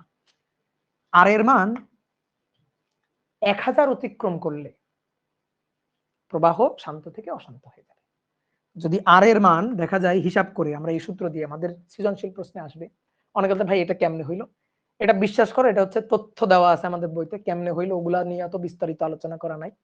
ফ্লুইড মেকানিক্স হচ্ছে বিশাল একটা পার্ট ফিজিক্সের, তো তার থেকে আমরা ধরো 2 বালতি পানি তুলতেছি আর কি। তো এই কারণে অত ডিটেলস কথাবার্তা আমাদের বইয়ে বলে নাই। তো জাস্ট এই সংখ্যার যে তথ্যটা, ইনফরমেশনটা, এটা একটু মাথায় রাখবা। যদি আর এর মানটা আমরা এই সূত্র দিয়ে হিসাব নিকাশ করে কোনো ক্ষেত্রে কোনো নলের মধ্য দিয়ে ধরো তরল বা লিকুইড প্রবাহিত হচ্ছে, তো সেই ক্ষেত্রে আমরা এই সূত্র দিয়ে হিসাব করে যদি আর এর মান 100-র বেশি পাই তাহলে অশান্ত প্রবাহ, আর 100-র কম যদি হয় তাহলে সেটা শান্ত প্রবাহ। তাহলে আর এর মান 100 বলতেছি 1000-এর বেশি হলে মানে 1000 ক্রস করে গেলে তখন অশান্ত প্রবাহ হবে, অশান্ত প্রবাহ হবে। আমাদের অনেক সময় ম্যাথমেটিক্যালি যাচাই করতে বলবে যে এটা শান্ত প্রবাহ নাকি অশান্ত প্রবাহ, যাচাই করো। তো যখন আমাদের বলবে যাচাই করো, তখন আমরা এই আর এর মানটা বের করে যাচাই করব। কোন কোন বইতে রেনল্ড নাম্বার বলে আর দেওয়া আছে, রেনল্ড নাম্বার তো দরকার নেই, আমরা আর দিয়ে লিখবো আর কি, তাই না? ওকে, 1000 অতিক্রম না করলে প্রবাহ শান্ত রেখ থাকে, অন্যথায় প্রবাহ অশান্ত হয়ে যায়। ঠিক আছে, 1000 অতিক্রম করে গেলেই অশান্ত হয়ে যায়। তাহলে 1000 যদি অতিক্রম না করে, 1000 যদি কম হয়, তাহলে সেটা শান্ত প্রবাহ থাকবে। কথা বুঝছো? 1000-এর কম হলে শান্ত প্রবাহ থাকবে, 1000-এর কম হলে 1000 যদি ক্রস না করে তাহলে শান্ত প্রবাহ। এই তথ্যটা মাথায় রাখবা। ঠিক আছে, তো চলো লাস্ট একটা ম্যাথ করি। ঠিক আছে, একটা ম্যাথ করলে শেষ। এই টপিকটা তোমার সৃজনশীল প্রশ্নের জন্য তেমন ইম্পর্টেন্ট না, এমসিকিউ এর জন্য ইম্পর্টেন্ট। কি আসে যে সংকট বেগ ইটার সাথে কেমন সম্পর্কযুক্ত? সমানুপাতিক। ঘনত্বের সাথে ব্যস্তানুপাতিক, আর এর সাথে ব্যাসার্ধের সাথে ব্যস্তানুপাতিক। ইটার মান যদি শূন্য হয়, ইটা শূন্য মানে কি জানো? আদর্শ তরল। ইটা শূন্য মানে যে তরলের কোনো সান্দ্রতা ধর্মই নেই, আদর্শ তরল। ইটার মান যদি কমতে থাকে তাহলে সেই তরল তত, মনে করো যে ধরো পানি আর মধুর কথা চিন্তা করো, মধুর জন্য ইটার মান বেশি, পানির জন্য ইটার মান কম। তাহলে ইটার মান যত কম তত সে মনে করো পানির মতো হইতে থাকবে, সহজ কথা। কোনো আঠাত্মতা নাই। পানি দিয়ে তুমি মানে ধরো 2টা কাগজ জোড়া লাগাবা, পানি দিয়ে জোড়া লাগাইতে পারবা? পানির সে আঠাত্ম ধর্ম আছে? নাই। তাহলে ইটার মান যদি 0 হয় তাহলে সেটা হচ্ছে আদর্শ তরল। আদর্শ তরল। তো আদর্শ তরলের প্রবাহ কখনো শান্ত হয় না, আদর্শ তরলের প্রবাহটা কখনো শান্ত হবে না। ইটার মান যদি 0 হয়, ভিসি 0, তাহলে ইটার মান যদি 0 হয় তাহলে ভিসি হয়ে যাবে 0। তাহলে আদর্শ তরলের জন্য প্রবাহ সর্বদাই অশান্ত, প্রবাহ সর্বদা অশান্ত, কারণ তার কোনো সংকট বেগ থাকবেই না। তার মানে সে প্রবাহিত হইলেই তার কোনো সংকট বেগ নাই, সংকট বেগ 0। তার মানে সে প্রবাহিত হইলেই সেটা অবশ্যই অশান্ত প্রবাহ হবে। কথা কি বুঝছো? আর এর মান ইটার মান যদি 0 হয় তাহলে তার ক্ষেত্রে সংকট বেগ নাই, সংকট বেগ তো 0 হয়ে গেল। তার মানে সে প্রবাহিত হইলেই অশান্ত হয়ে যাবে, অশান্তভাবে প্রবাহিত হবে। বুঝতে পারছো? ক্লিয়ার? তাহলে চিন্তা করো, ধরো মধু প্রবাহিত হচ্ছে আর পানি প্রবাহিত হচ্ছে, কোনটার অশান্ত হওয়ার প্রবণতাটা বেশি? পানির অশান্ত স্রোত হওয়ার প্রবণতাটা বেশি। মধু তার গাঢ়ত্ব ইটার মান বেশি। তো এই কারণে যত ইটার মান যত বেশি হবে তত সে শান্ত প্রবাহ হবে, তত ধীরে ধীরে ধীরে ধীরে আস্তে আস্তে প্রবাহিত হবে। ঠিক আছে, মধুর ক্ষেত্রে। হ্যাঁ, তাহলে এবার চলো একটা ম্যাথ করি। বলা হচ্ছে 0.30 মিলিমিটার ব্যাসের নল দিয়ে, ব্যাসের এই মানগুলো ধরো ইচ্ছা মতো দিচ্ছি না কেন, কারণ ওই যে আর এর মানের একটা ব্যাপার আছে, তো তাই বই থেকে দেখে দিতে হচ্ছে। ব্যাসের নল দিয়ে 40 সেন্টিমিটার পার সেকেন্ড বেগে পানি প্রবাহিত হচ্ছে, বেগে পানি প্রবাহিত হচ্ছে। পানির সান্দ্রতাঙ্ক 10⁻³ পয়েস। তাহলে প্রবাহের ক্ষেত্রে রেনল্ড সংখ্যা, রেনল্ড সংখ্যাটা বের করবা। আর প্রবাহ শান্ত নাকি অশান্ত, তো শান্ত নাকি অশান্ত কে নির্ণয় করে দিবে? Reynold number. আর পানির ঘনত্ব দিলাম না, কারণ ওটা আমরা জানি। ঠিক আছে, শান্ত নাকি অশান্ত কে বলে দিবে? বলে দিবে রেনল্ড নাম্বার। তো চলো দেখি রেনল্ড নাম্বার বের করি। তাহলে ভিসি, ভিসি এইটা equal to R eta divided by rho R. তাহলে ভিসি, ভিসি এর মান 40 সেন্টিমিটার পার সেকেন্ড। তাহলে 40 সেন্টিমিটার পার সেকেন্ড, সেন্টিমিটারকে মিটার করলে 10⁻² দিয়ে গুণ করলাম, সেন্টিমিটারকে মিটার করে নিলাম। আর এর মানটা আমরা বের করব ইটার মান 10⁻³ তাহলে 10⁻³ আবার পয়েস দেওয়া থাকলে 10 দিয়ে ভাগ, তার মানে 10⁻⁴। ঠিক আছে, রো, রো হচ্ছে 1000 আর আর এর মান 0.30 ইনটু 10⁻³ আসো দেখি বড় আর এর মান কত হিসাব করি। 40 এক্সপোনেনশিয়াল ফাংশন -2 গুণ 1000 গুণ 0.30 এক্সপোনেনশিয়াল ফাংশন -3, তাকে এবার ভাগ দিব 10⁻⁴ দিয়ে। 40 এক্সপোনেনশিয়াল ফাংশন -2 গুণ 1000 গুণ 0.30 এক্সপোনেনশিয়াল ফাংশন -3, তাকে ভাগ 10⁻⁴ দিয়ে। বলো কত আসছে? কত আসছে বলো? 8 2 কত আসছে? 1200। ইয়েস, আর এর মান 1200। তাহলে আর এর মান যেহেতু 1200 আসছে, তাহলে আর এর মান 1000 এর চেয়ে বেশি হয়ে গেছে। 1000 এর চেয়ে বেশি হলে প্রবাহটা কি হবে? অশান্ত, অশান্ত প্রবাহ। ঠিক আছে, ক্লিয়ার? তাহলে পারা যাবে, হিসাব করা যাবে। গুড।